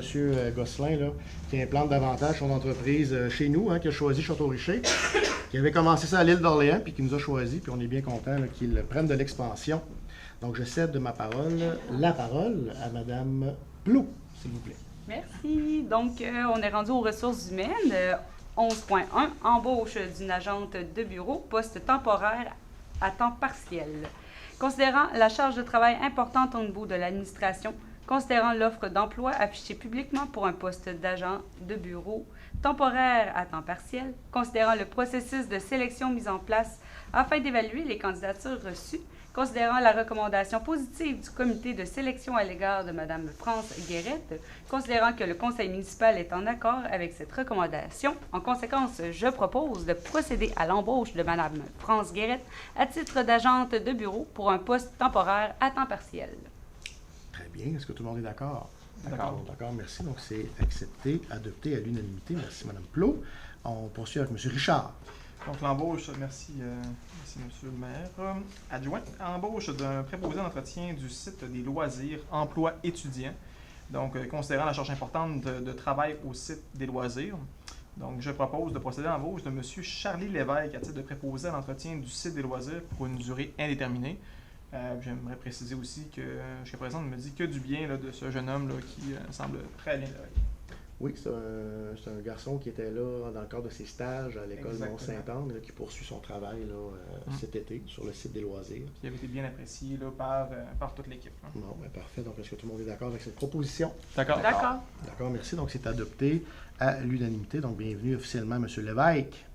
Dans les divers, au point 12.1, achat d'une publicité dans la revue sportive. Donc, je propose d'autoriser l'achat d'une publicité dans la revue sportive au montant de 350 $ afin de promouvoir les services offerts par la ville de Château-Richer. Donc, c'est une revue qu'on retrouve entre autres là, dans tous les comptoirs de Caisse des Jardins, là, qui est publiée là, à des milliers d'exemplaires un peu partout dans la grande région de Québec. Donc, on aura une petite page à l'intérieur là, pour vanter notre panorama. Donc, est-ce que tout le monde est d'accord? D'accord. D'accord. D'accord, merci. Donc, c'est adopté à l'unanimité. Je cède la parole à M. Richard. Donc, mandat à l'Union des municipalités du Québec, appel d'offres CHI 2024-2025, achat de différents produits chimiques utilisés pour le traitement des eaux. Donc, la Ville de Château-Richer a reçu une proposition là, de l'Union des municipalités du Québec pour préparer en son nom et au nom d'autres organismes municipaux là, intéressés des documents d'appel d'offres pour un achat regroupé. Bref, ça se fait à chaque année. L'Union municipale du Québec là, vont procéder à l'achat de 6 différents produits chimiques. Et là-dedans, bien, il y en a un qui nous intéresse. Fait que dans le fond, on se joint à ce regroupement d'appel d'offres pour procéder à l'achat d'un côté de l'hypochlorite de sodium 12%. C'est du chlore liquide là, en vrac. Donc, considérant que les articles 29.9.1 de la loi sur le civil et 14.7.1 du Code municipal nous le permet essentiellement. Je vais passer les points. Concernant la Ville de Château-Richer désire participer à cet achat, comme j'ai dit, pour se procurer l'hypochlorite de sodium 12% en vrac dans les quantités nécessaires pour ses activités. Donc, je propose que le préambule fasse partie intégrante des présentes comme si récité au long. Je vais y aller comme résumé tous les petits points. Là. On confirme notre adhésion là, au regroupement d'achat pour l'hypochlorite de sodium, et ça durant la période du 1er janvier 2024 au 31 décembre 2025. Château-Richer confie à l'UMQ le mandat de préparer en son nom un document d'appel d'offres pour adjuger là, un ou des contrats d'achat regroupés durant cette période. Permettre à l'UMQ de préparer son document d'appel d'offres. La Ville de Château-Richer s'engage évidemment à fournir à l'UMQ les noms, quantités de produits chimiques dont elle aura besoin annuellement. Il va y avoir un formulaire pour ça. Le Château-Richer va confier là, à l'UMQ le mandat d'analyser des soumissions déposées et l'adjudication des contrats. Là. Et que si l'UMQ adjuge un contrat, la Ville de Château-Richer va s'engager à respecter les termes de ce contrat comme si elle avait été contractée directement avec le fournisseur. Que la Ville de Château-Richer reconnaît que l'UMQ recevra directement de l'adjudicataire, à titre de frais de gestion, un pourcentage du montant facturé avant taxe à chacun des participants. Donc le taux pour nous va être de 1,6 % et qu'un exemplaire de la présente résolution soit transmis à l'Union des municipalités du Québec. C'est bien ça, nous, on est membres. Je me trompe, merci. Je suis certain. Donc voilà, essentiellement, là, on va aller chercher des meilleurs prix pour l'hypochlorite de sodium. Ouais. Les achats groupés, c'est gagnant. C'est gagnant. Surtout, justement, dans la discussion de ce matin avec M. Junior Bégin, il nous parlait que les prix ont augmenté de 30 32, oui. 32 pour le chlore, entre autres, je pense. Ben, oui, c'est ça, exactement. Justement. Et donc, malgré l'achat en vrac. Donc, heureusement qu'on procède de cette façon. Donc, est-ce que tout le monde est d'accord? D'accord. Excellent. Merci. Donc, c'est adopté à l'unanimité. Donc, point 12.3, dépôt au programme pour l'eau potable, mandat octroyé à la FQM. Donc, considérant que le programme d'infrastructure municipale d'eau Primo 2023 est entré en vigueur le 17 avril 2023 pour une durée de 10 ans, considérant que le Primo 2023 vise la réalisation de travaux de construction, réfection ou agrandissement d'infrastructures municipales d'eau potable et d'eau usée. Donc, on en parlait justement tout à l'heure. C'est ce que le programme nous permet de faire. Considérant que le programme contribue à résorber les déficits de maintien d'actifs, on est en présence de ça chez nous. Considérant que le Primo 2023 favorise la poursuite des efforts gouvernementaux en matière d'aménagement durable du territoire, d'utilisation responsable de l'eau potable et de gestion des actifs en eau. Considérant que la première étape pour bénéficier du programme consiste à faire le dépôt d'une demande d'aide financière au programme Primo 2023, ce qu'on fait ce soir. Considérant que la Ville de Château-Richer a pris connaissance du guide relatif au programme, qu'elle comprend bien toutes les modalités du programme qui s'appliquent à elle ou à son projet et qu'elle s'est renseignée aux besoins auprès du ministère. Donc, je propose que la Ville s'engage à assumer l'entière responsabilité des travaux ainsi que des modifications qui pourraient y être apportées, que la Ville s'engage à payer sa part des coûts admissibles et des coûts d'exploitation continue, que la Ville s'engage à assumer toutes les dépenses engagées si elle ne respecte pas les délais prévus au programme Primo 2023, que la Ville s'engage à assumer tous les coûts non admissibles au programme Primo 2023 associés à son projet et que le Conseil municipal autorise la FQM à déposer la demande d'aide financière au programme Primo 2023. Comme on l'a expliqué tout à l'heure, c'est la FQM qui va traiter ça, comme ils s'y connaissent, et on ne veut pas manquer notre chance. Donc, est-ce que tout le monde est d'accord? d'accord. Excellent. Merci beaucoup. C'est une bonne nouvelle pour Château-Richer. Donc, c'est adopté à l'unanimité. Je cède la parole à Christine. Merci. Donc, 12.4, autorisation de passage marche de Bois-Châtel jusqu'à la basilique de Sainte-Anne-de-Beaupré. Considérant la demande de Dominique Lambert à l'effet d'obtenir l'autorisation de circuler sur l'avenue Royale le samedi 22 juillet 2023 en avant-midi, qui inclut une pause pour le repas à l'église de Château-Richer entre 10h et 13h. En conséquence, je propose que le conseil municipal autorise la tenue de cet événement conformément à l'article 10 du règlement numéro 527-17 aux conditions suivantes. Le projet doit être présenté au service de police de la Sûreté du Québec afin de s'assurer que l'aspect sécuritaire soit respecté. 2. L'organisme doit déposer une preuve d'assurance responsabilité civile de 2 millions de dollars minimum et un avenant de coassurance de la Ville en vigueur pour la durée de l'événement. 3. L'organisme doit vérifier préalablement auprès du ministère des Transports du Québec la possibilité de travaux en cours dans le secteur concerné. Que l'organisme assume l'entière surveillance et responsabilité des lieux dans le cadre de la tenue de ses activités. Que l'organisme s'engage à obtenir à ses frais les permis et licences requis des autorités publiques, soit fédérales, provinciales, municipales ou autres. De plus, il s'engage à payer à qui de droit les taxes ou cotisations imposées pour ces activités. Que l'organisme libère expressément la Ville, ses dirigeants, administrateurs, employés, préposés et mandataires ou toute personne liée de toute responsabilité à cet égard pour tous les dommages, pertes et préjudices, quelle qu'en soit la nature, qui pourrait être causée ou réclamée. Merci beaucoup, Christine.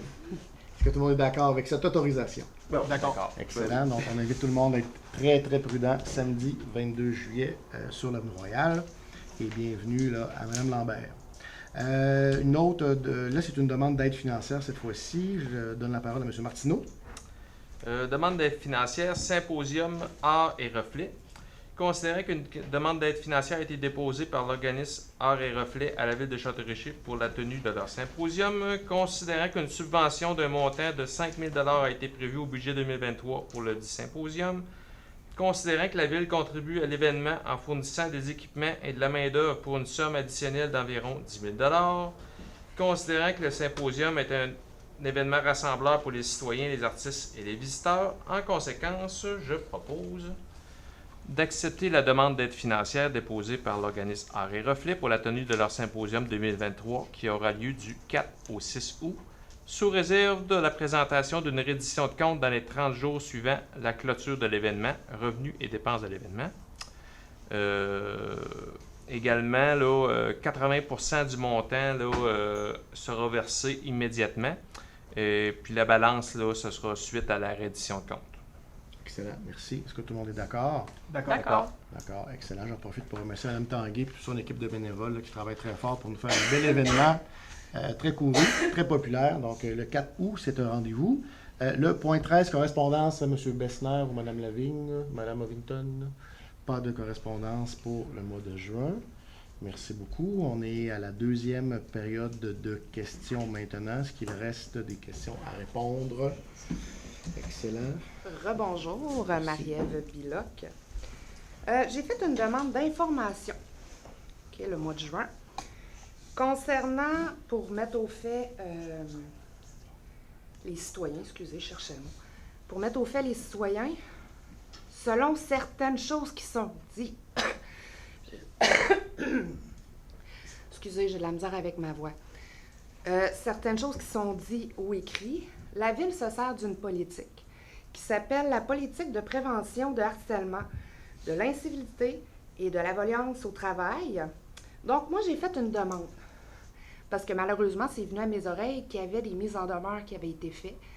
Il y a certaines fois où est-ce que j'ai trouvé que la Charte des droits de la personne, liberté d'expression, ça venait en conflit. C'est à faire attention.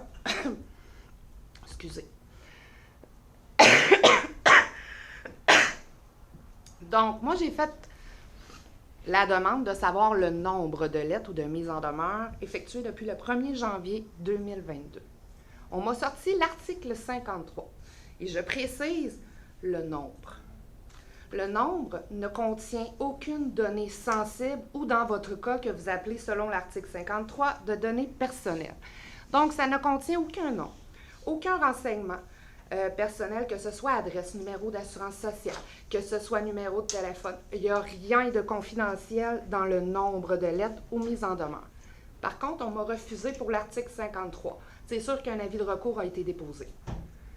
C'est un abus là, de l'article 53 puisqu'il n'y a aucune donnée sensible à l'interne. Et j'ai aussi demandé le montant total en avocat, parce qu'en tant que citoyenne, je peux comprendre qu'on ait service aux avocats. C'est quoi qu'on sert? Les avocats, les procureurs, les notaires, dans certains dossiers, qu'on doit être représenté en cour municipale lorsqu'on fait, pour aller rechercher des taxes ou qu'on est en divergence, on va dire ça, là, avec un citoyen là, pour des règlements ou autres. Par contre, moi, j'avais demandé le coût des lettres mises en demeure, payées. Et on m'a dit qu'on ne tenait pas de compte de ça. Alors qu'une fois par mois, tous les notaires, avocats, je les vois passer là, dans votre état de compte mensuel. J'ai comme fait, OK, redemandez-nous-le un peu plus tard cet été. Ouf! La transparence, là, on y est pas. On y est pas du tout. Ouais. Aucunement. C'est bien. Pour répondre à votre question, Mme Biloc, là, parce que je ne suis pas au fait là, de tout ce qui se passe évidemment quotidiennement à l'Hôtel de Ville, je peux peut-être laisser la parole peut-être M. Bessner ou Mme Ovington, la greffière. On a reçu la facture, Exactement, la facture n'est pas disponible encore, donc ça, il faudra faire la demande pour la facture. Puis l'article 53, il n'y a aucune donnée sensible. Aussitôt que ça permet, là, ça, je pouvais revalider, moi, c'est noté. Revalider, c'est que quand ça permet d'identifier des gens ou des... J'ai pas demandé une copie du lettre ou de la mise en demeure. J'ai le nombre. C'est complètement différent là, d'une donnée sensible. Vous l'appelez donnée personnelle. Là. Moi, j'appelle ça dans mon jargon une donnée sensible. Mais ça, je comprends qu'on a poursuivi la facture. Ça, c'est correct. Ça, c'est Voilà, correct. On est dans le premier point. Là, Parce que là, c'est un manque transparent là, complet là, de la ville de ne pas vouloir fournir. Parce que moi, je veux savoir s'il y a un abus qui est fait pour museler les citoyens. Parce que, dans le fond, je l'ai su, là, tout simplement parce que je tiens une page. Je suis administrateur sur une page Facebook où est-ce qu'une personne a commenté et on a mis une petite phrase à mon attention et à l'attention de M. Saint-Hilaire. Donc, on nous a mis en copie conforme. En gros, ce qu'elle disait, c'est « Faites attention à ce que vous écrivez, on vous watch. Les prochains sur la liste, c'est vous autres. » J'ai comme pogné ça, je suis partie à rire, j'ai dit « Ouf, si tu te sers d'un citoyen contre moi, ça va pas bien. » Mais ça va pas du tout. J'étais allée relire son commentaire. J'étais écrit dans la lettre. J'ai comme fait « Mais c'est quoi cette affaire-là? » Si moi, je décide de laisser un commentaire qui est réel, dans un langage correct, c'est une liberté d'expression, au droit à l'expression. Il faut faire vraiment attention. Fait que la transparence là-dessus, on ne l'a pas eu, puis je vous le dis tout de suite, il y a un avis de recours déposé. Ouais. Concernant vos demandes de la Ville, ben, je comprends que l'administration fait son travail, puis là, vous allez avoir des nouvelles prochainement. Là. L'avis de recours, c'est là pour ça. Puis est-ce que c'est vous qui décidez ou le conseil est en arrière ou M. le maire vérifie en arrière? Il décide de quoi, là? On se base sur les lois, dans C'est le les fond. lois, C'est non. lui qui est la responsable de l'accès à Oui. l'information. Mais est-ce que quelqu'un vérifie en arrière de vous? Est-ce que quelqu'un Pour peut approuver? Oui, on y c'est- envoie, on se non, base on y sur envoie les pas. articles de loi. Dans le fond, des documents qui ont. L'administration. Oui, l'administration, dans le fond, c'est Il n'y a exactement pas ça. d'élus ou que ce soit une raison de ça, c'est les Non. avocats qui nous donnent souvent quand on ne connaît pas la réponse exacte, on demande à nos avocats de nous indiquer ce qui va au niveau de la loi. On ne va pas ça qui influence dans l'hôtel de ville ce qui est dit, ce qui est conduit dans le cadre d'accès à l'information. Ça, c'est clair. C'est clair. C'est quand j'ai un doute, quand je suis certaine de mes articles, quand j'ai pas de doute, je me base sur les articles, je vous envoie ça avec tous les articles, qu'est-ce que je biffe, qu'est-ce que je biffe pas selon les lois. Mais sinon, dans certaines demandes, effectivement, je demande l'avis juridique pour être certaine. Mais je vous envoie toujours l'avis de recours, donc c'est vraiment votre droit de l'utiliser. Tout à fait. Parfait. Maintenant, je change de registre. Le CCC qu'on a eu, c'était en janvier ou en C'est février? commission en février. Février-mars. Février-mars. Ça a été déposé, je me souviens que nous, ça a été en février, c'était pas déposé en mars, on en a parlé en avril. On a, en tout cas, du moins, ce que je comprends de M. Saint-Hilaire, c'est qu'on en a parlé en février. Oui, ça faisait pas partie du CCC, mais ça a été pris en compte. Merci beaucoup. Ça n'a jamais été dit que le CCC, c'était pas une bonne idée ou que vous n'aviez pas fait votre travail. Ça a été pris en compte, sauf que, bon, mars, ça n'avait pas été déposé. Ça a été déposé en avril, ça n'avait pas eu le temps de consultation. Là, le printemps arrivait, puis on disait « Hey, ça commence à urger, là! Ça fond, commence à faire beau, on va en avoir, là! » C'est sur la lenteur qu'on a plus un problème. Parce que là, on est rendu au mois de juillet. Oui. On est encore en attente, en interrogation. Ça commence à faire long un peu. C'est plus, je dirais, là-dessus que ça kick. Pas sur vos démarches ou quoi que ce soit, la lenteur avec laquelle ça poursuit. Est-ce qu'on peut vous dire, Mme Biloc, qu'on partage en partie votre sentiment que la lenteur fait partie du monde municipal, mais c'est comme ça, surtout qu'on veut faire bien les choses. On est allé en juin avec une demande à l'administration. L'administration a pris cette demande et là, on est à une étape là, qu'on doit traverser, là, que Alexandre vous a mentionné tout à l'heure. Donc, voilà. Nous aussi, on aurait aimé voir une pancarte là, apparaître rapidement. C'était notre souhait en juin, mais on fait bien les choses, on passe par les étapes et là, pour être bien certain, la FQM va nous d'avril à conseiller. juin, avril, mai, juin. Ouais. Bon, pas depuis le dépôt, moi je suis comme OK. Ça bouge pas vite, puis pourtant je travaille pour un ministère pour être capable de faire bouger les choses plus vite. M. Richard, si vous voulez compléter la Ben, réponse, il l'a s'il vous dit plaît. tantôt, la demande a été faite, mais il reste que c'est lent, puis l'été, il a le temps de finir avant qu'il se passe quelque chose, puis il a le temps d'arriver une catastrophe. Moi, je pense côté humain, M. Saint-Hilaire a raison. Si je suis pour faire un face-à-face, je suis désolée, c'est le cycliste à côté de moi qui va prendre le coup. Si j'ai le choix entre, surtout si j'ai mes enfants là, dans l'auto, j'ai le choix entre moi qui prends le bord, je rentre dans le char en avant, ou je ramasse le cycliste, je vais prendre ce qui est le plus mou. Puis ce qui n'a pas d'impact pour mes enfants en arrière. C'est plate à dire, mais je ne serai pas toute seule à faire ce choix-là. À un moment donné, quand tu as un choix à faire, puis tu as une fraction de seconde, c'est le coup de volant, puis ça, tu l'as peut-être oublié rendu là, le cycliste à côté de toi, en plus. Fait qu'avant qu'il arrive une catastrophe, comme c'est arrivé à l'Ange Gardien, eux autres, c'était un accident de vélo suite à un trou qui a coûté 200 000 $. Faut faire de quoi, là? Ça serait important. Madame Lavigne est déjà en communication. C'est cette semaine, je pense, que vous avez parlé à l'FQM par rapport à cette problématique. Là. Il y a déjà des discussions là-dessus là, qui ont cours. Là. Est-ce que vous voulez plus de précisions sur l'avancement ou Allez-y, si vous en avez. Oui, vous pouvez, Madame Lavigne, si...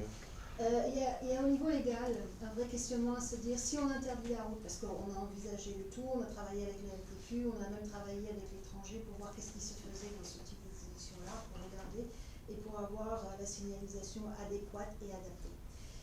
Il y a toute la question de la gestion des mesures aussi et de la gestion des risques, l'imputabilité de la ville, comment, etc. Donc vous comprenez qu'au niveau légal, c'est pas simple.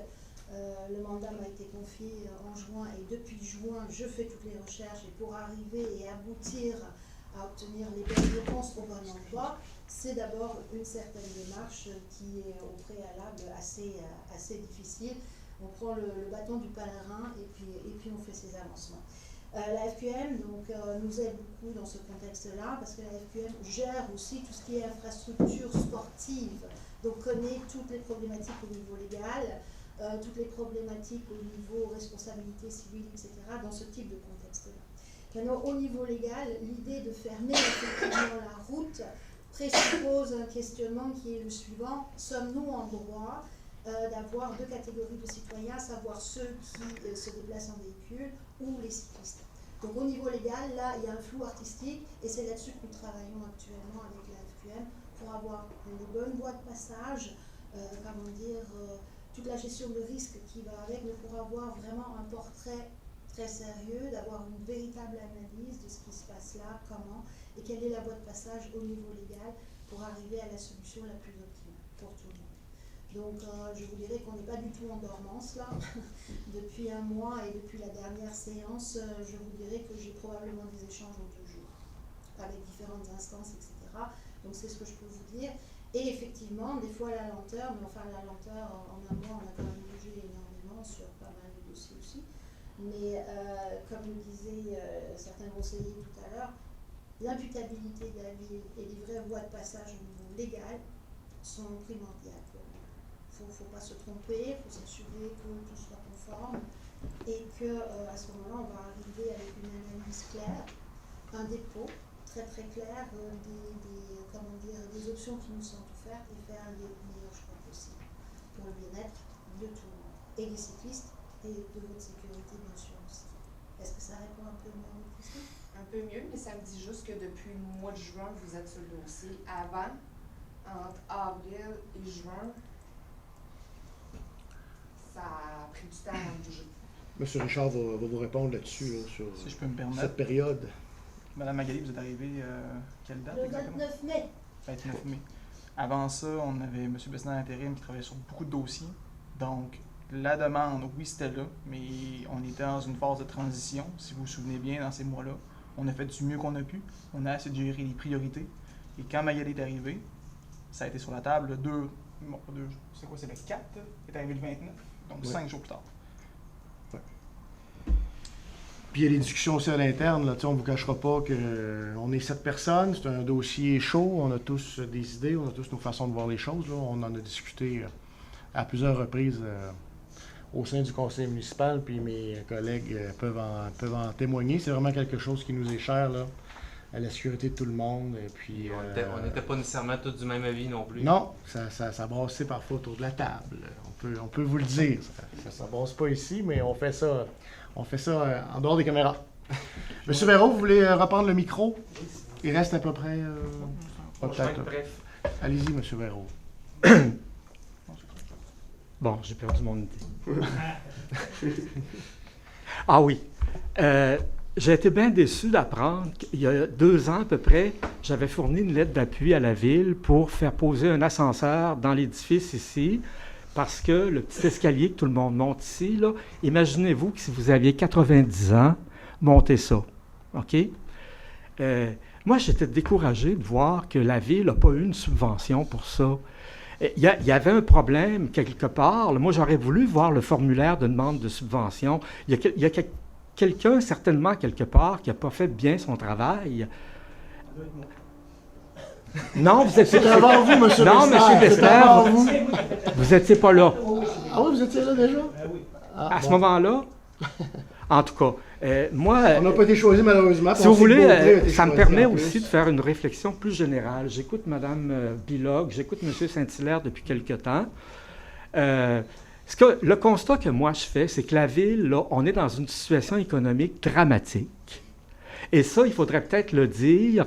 Vous êtes presque à mi-mandat ou vous l'avez dépassé. C'est pas dépassé encore. Il faudrait peut-être le dire à un moment donné que la situation qu'on vit actuellement, elle est difficile et que c'est le résultat d'administrations antérieures. Je sens pas une volonté de chez vous de dire ça. Mais pourtant, on dit qu'on regardait vers l'avant. Oui, mais vous êtes historien. Le présent, c'est le résultat du passé. Hein? Vous êtes historien, je vous apprendrai pas ça. Là. Non. Moi, je trouve ça un peu désolant de voir tout ça. Pendant plusieurs mois, M. Saint-Hilaire, vous avez fait allusion aux lettres de démission de 3 personnes ici. Je les ai lues, finalement, les lettres, parce que quelqu'un de mon entourage en a fait la demande via la loi à l'accès à l'information. J'ai lu ces lettres-là. Moi, j'ai trouvé que le Conseil, vous auriez dû réagir plus vivement aux insinuations qui étaient faites ici. Et là, M. Saint-Hilaire, vous ne m'aimerez pas nécessairement, là. Moi, je n'étais pas d'accord avec vous. Et toutes les insinuations qui ont été faites ici, je les retrouve dans la lettre de l'ex-directeur général. Personnellement, une lettre de démission, ça n'a pas 3 pages. Moi, j'ai vu là-dedans une lettre de doléance. Puis tout ce que j'ai retenu de cette lettre-là, moi, c'est que finalement, il ne fallait plus chercher le fantôme à l'Opéra de Paris. Il était rendu à l'Hôtel de Ville de Château-Richer. Moi, écoutez, il faudrait peut-être passer à autre chose, puis qu'on avance. Les besoins sont immenses. Puis ça serait peut-être le temps aussi d'arrêter de dire priorité 1, 2. On ne peut pas avoir 3000 priorités. Il faut qu'un conseil se donne 1 ou 2 priorités. L'eau potable. Puis on fonce avec ça. OK? L'eau potable, M. Véro. Ben, si c'est ça, on y va avec ça. On y va avec ça. C'est un commentaire très général que je voulais faire, mais excusez-moi. C'est correct, M. Véro. Merci beaucoup pour votre commentaire. Mais je rappelle là, que nous, on se l'est dit, là, tout le monde autour de la table, dès notre arrivée en novembre 2021, on prend le bébé comme il est. OK? On ne refait pas le passé, on ne revient pas sur tout ce qui s'est passé ou pas passé dans les dernières années. Et on y va comme ça avec les défis là, qui nous arrivent à chaque mois. M. Saint-Hilaire, en finale. Pour me nommer. Oui. Juste une petite précision pour le CCC. On était peut-être juste 12.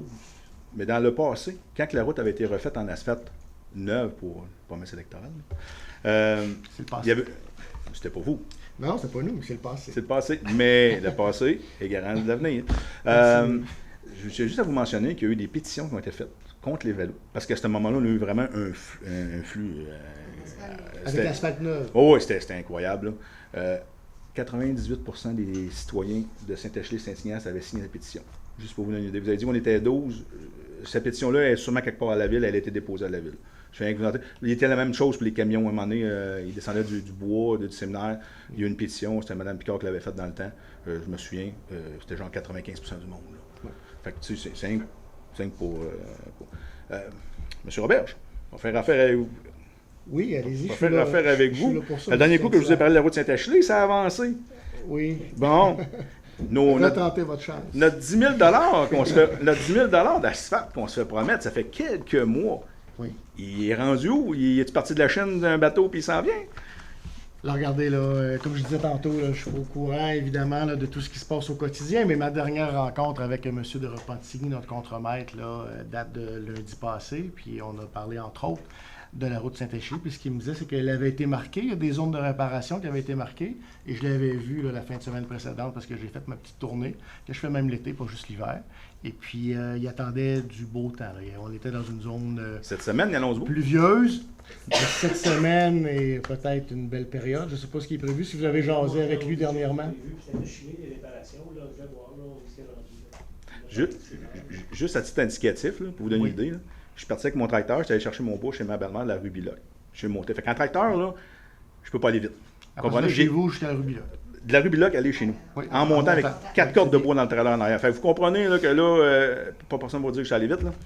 J'ai compté 138 trous de la rue Biloc au 945 Saint-Échelle qui est chez nous. Ouais. 138 trous à réparer. Et combien? OK, les petites zones orangées. Non. À réparer Parce selon que M. Saint-Hilaire. tu t'en vas, il y a des, Ouais. il y a des marquages orangés, comme vous dites. Oui. Pas réparé, puis un peu plus loin, il y en a de réparé. Je sais pas, il y en a qui a passé droite, je sais pas s'il a priorisé les payes. On a passé par-dessus la peinture orangée, j'imagine. En tout cas, mais c'est pour vous dire que, tu sais, on se fait miroiter vraiment de l'argent, puis ça vient pas à bout d'arriver. C'est parce que la route, elle se dégrade sans arrêt. Je sais qu'on est redondant avec ça, qu'on est tannant avec ça, mais c'est notre quotidien, on le fait tous les jours, monsieur Robert. Vous êtes là, vous, tous les jours. Vous l'avez vu de proche avec votre promenade en tracteur. Ben, en tout cas, j'ai eu le temps de les compter trop, bien comme il faut. Fait que, combien? Dites-moi ça, votre chiffre. 138. Ouais. Comptez-les. Je vous mets au défi. Merci. Il faudrait prêter votre tracteur, j'en ai pas. Je vais vous le prêter, ça me fait plaisir. Je vais vous charger un voyage en même temps, ça vous allez monter tranquillement. On a noté, je voudrais m'entretenir avec vous, comme je fais à toutes les séances depuis un bout de temps. Oui. C'est la lettre de démission de Jean-François Gervais. Je vais sûrement vous attendre que je vous en parle. C'est correct, c'est à chaque mois. Ben oui, mais Ben, vous l'aviez dit. ce qu'il faut savoir là-dedans, c'est que, tu sais, M. Véraud disait que lui, il trouvait d'autres choses, là, mais les allégations qui sont mises là-dedans, dans les lettres de démission du monde qui s'en vont, moi, je les vois plus comme un cri du cœur, dire qu'il s'est passé quelque chose. Le maire m'a répondu d'autres choses. Tu sais, puis il faut comprendre là-dedans que depuis que M. Gervais est parti, puis M. Bessner, je ne mets aucunement vos compétences en doute là-dedans, ce que je vais dire. Puis, qu'est-ce que vous avez par semaine, là? Je vous l'ai déjà mentionné, puis je le dis devant tout le monde, on a plus cher que ça, sa construction. OK? Fait que c'est vraiment pas exagéré. Mais il faut comprendre que, à cause que quelqu'un qui a fait quelque chose, que ce soit, tu sais, grave ou pas grave, on en débattra après, là, c'est pas grave, mais ça nous coûte de l'argent de plus collectivement, pour M. Bessner. Puis, c'est pas qu'on le veut, M. Bessner, je réitère. Mais tu sais, M. Bessner, c'est 504 par semaine. Mettons, on fait un chiffron, 2000 $ par mois que ça nous coûte de plus pour avoir le même service qu'on avait avec M. Gervais. Ça serait quoi pour l'administration actuelle de dire c'est qui la personne qui a fait... Je sais pas si on va appeler ça une bourde de quoi. Tu sais, moi, ça serait à moi, personnellement, j'aurais arrivé, j'aurais dit, garde, c'est moi. Puis il l'a fait, la bourde. Puis dans le temps, là, il est arrivé une situation X, Y, Z. Il fallait prendre une décision. C'est là qu'il fallait prendre la décision. Il fallait que le dossier avance pour les bienfaits de la ville. Je le comprends. J'ai pris cette décision-là. Est-ce que c'était la meilleure? Visiblement, aujourd'hui, qu'est-ce qui s'est passé? Non. Mais je suis encore confortable avec ma décision. C'était pas une décision de tout croche. J'ai pas... Pourquoi que vous n'êtes pas transparent là-dessus? Tu sais, moi, une faute avouée est une faute à moitié pardonnée, je pense. Je pense que pour un petit peu plus de transparence de votre administration, ça serait le bienvenu. Tu sais, moi, je ne veux pas taper sa tête. C'est pas le fait que quelqu'un ait fait de quoi la veille, c'est le fait que vous nous cachez c'est qui.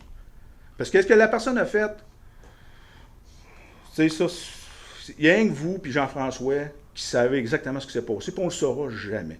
Moi, la seule affaire que je veux savoir, c'est qui.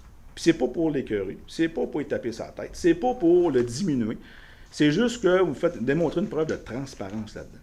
Puis, je me souviens très bien à la campagne électorale, j'étais assis sur un de mes chums. La mère a passé. Puis il nous a dit qu'elle allait être transparente, qu'elle n'allait pas être comme Jean Robitaille avec le rapport Stantec. Tatati tatata. Puis là, ça fait comme 4 mois que je viens ça, 3 mois que je le demande la démission. C'est qui est en cause dans la lettre de Jean-François? Je ne suis pas capable de le savoir. Je trouve ça vraiment déplorable. Puis c'est vraiment un manque de transparence, puis même, c'est quasiment un affront aux citoyens. T'sais, nous autres, ça nous coûte de l'argent. Là. Ça serait quoi de le dire? T'sais, moi, je le sais c'est qui. Là. La mère me l'a dit. Je le sais c'est qui. J'irai pas le dire tout haut à tout le monde, là, parce que j'ai promis au maire de ne pas le dire.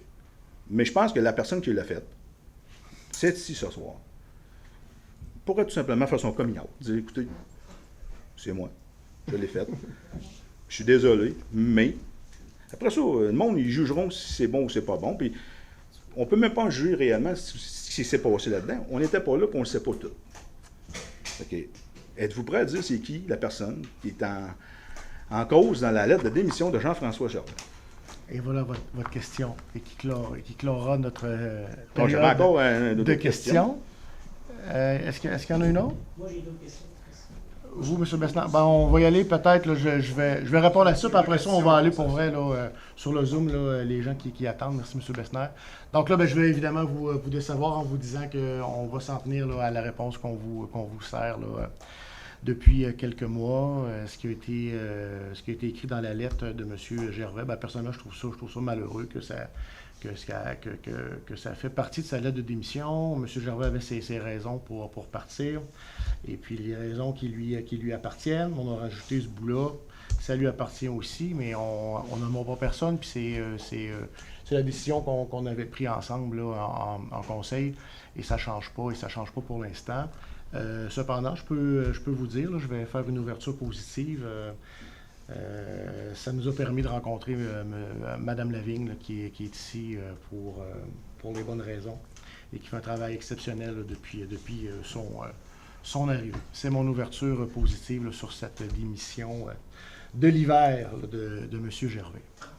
Voilà ce que j'ai à vous répondre ce soir, M. Donc, Saint-Hilaire. pas plus de transparence de l'administration Gino Pouliot là-dessus. On va regarder ça comme ça pour l'instant.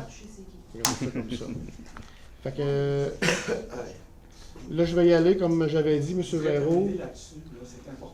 Désolé, parce que là, on a le temps, là. M. Roberge, mais dans la lettre de démission, c'est bien marqué que quelqu'un avait joué ou avait été touché à ses dossiers personnels.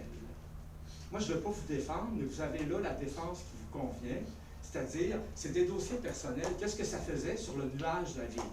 C'est ça, là. Je ne voulais pas revenir nécessairement sur toute l'histoire des problèmes informatiques parce qu'on l'a servi longtemps, mais il y a ça là, Moi, je tape pas sur le clou. à la base. Qui a fait quoi? Moi, je tape juste sur le clou que vous ne voulez pas nous dire à nous, les citoyens, qui sommes payeurs de taxes, qui payent vos salaires. C'est pas Un manque important. total de transparence. C'est tout ce que j'avais à dire. Mais selon nous, c'est pas important du tout dans l'histoire, M. Saint-Hilaire. Ça, c'est notre vision. Mais bon, on ne sera pas toujours d'accord. M. Besnard, allez-y. Parce que là, j'ai eu beaucoup de commentaires. Oui, là, on cherche les questions. Là. Pas de commentaires sur le Zoom, s'il vous plaît. La question de M. Leclerc, qui, par rapport aux subventions pour les investissements à l'usine de traitement d'eau potable, là, est-ce que, dans le fond, ce qu'il demande, c'est quand est-ce qu'on planifié un échéancier, je pense qu'on ne l'a pas, là, il y a un échéancier à venir, mais il demande un peu là, quand est-ce qu'on pourrait penser que les usines vont être admissibles là, à une subvention là, pour les investissements qui vont devoir se faire. Madame Lavigne, allez-y, s'il vous plaît. La raison pour laquelle on a passé la résolution ce soir, c'est pouvoir passer tout de suite en analyse au niveau du MAMACH, parce que c'est le MAMACH, hein, c'est notre ministère qui prend la décision. Je peux vous dire d'ores et déjà que nous sommes prioritaires par rapport au cas de figure et par rapport à la date et l'ancienneté de notre usine. Donc nous sommes prioritaires au regard du MAMACH et du ministère. Et donc les travaux, et d'études et d'analyses, etc. vont pouvoir commencer une fois que nous sommes acceptés au programme. Donc j'ai bon espoir que nous soyons acceptés d'ici le mois d'août, hein, parce que là il y a les vacances, parce que normalement ça prend entre 5-6 semaines.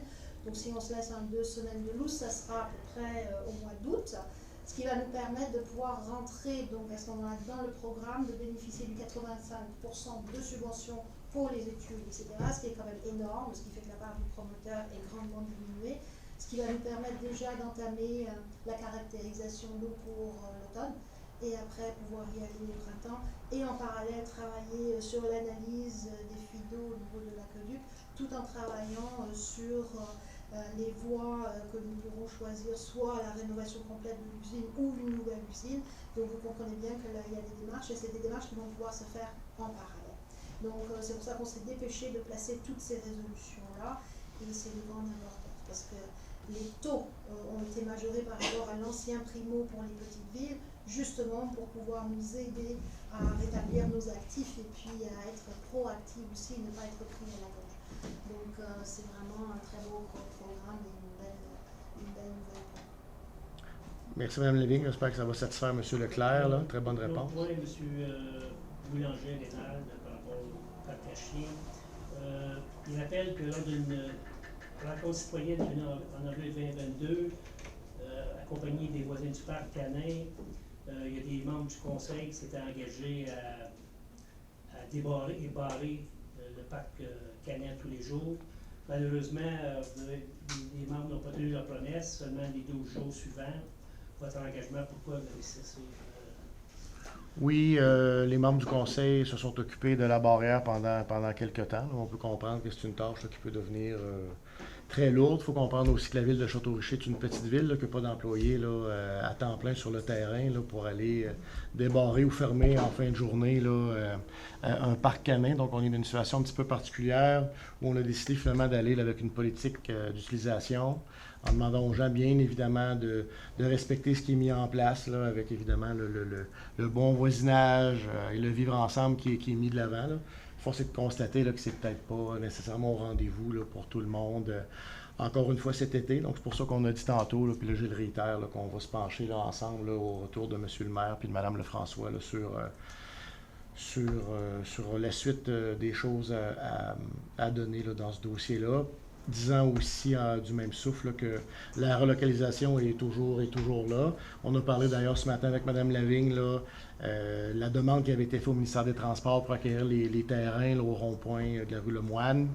Bien là, 1 plus 1 fait 2. Là. On a demandé à Mme Lavigne de peut-être faire un petit coucou au MTQ là, pour dire qu'on est toujours là et qu'on est toujours intéressé par ces terrains-là.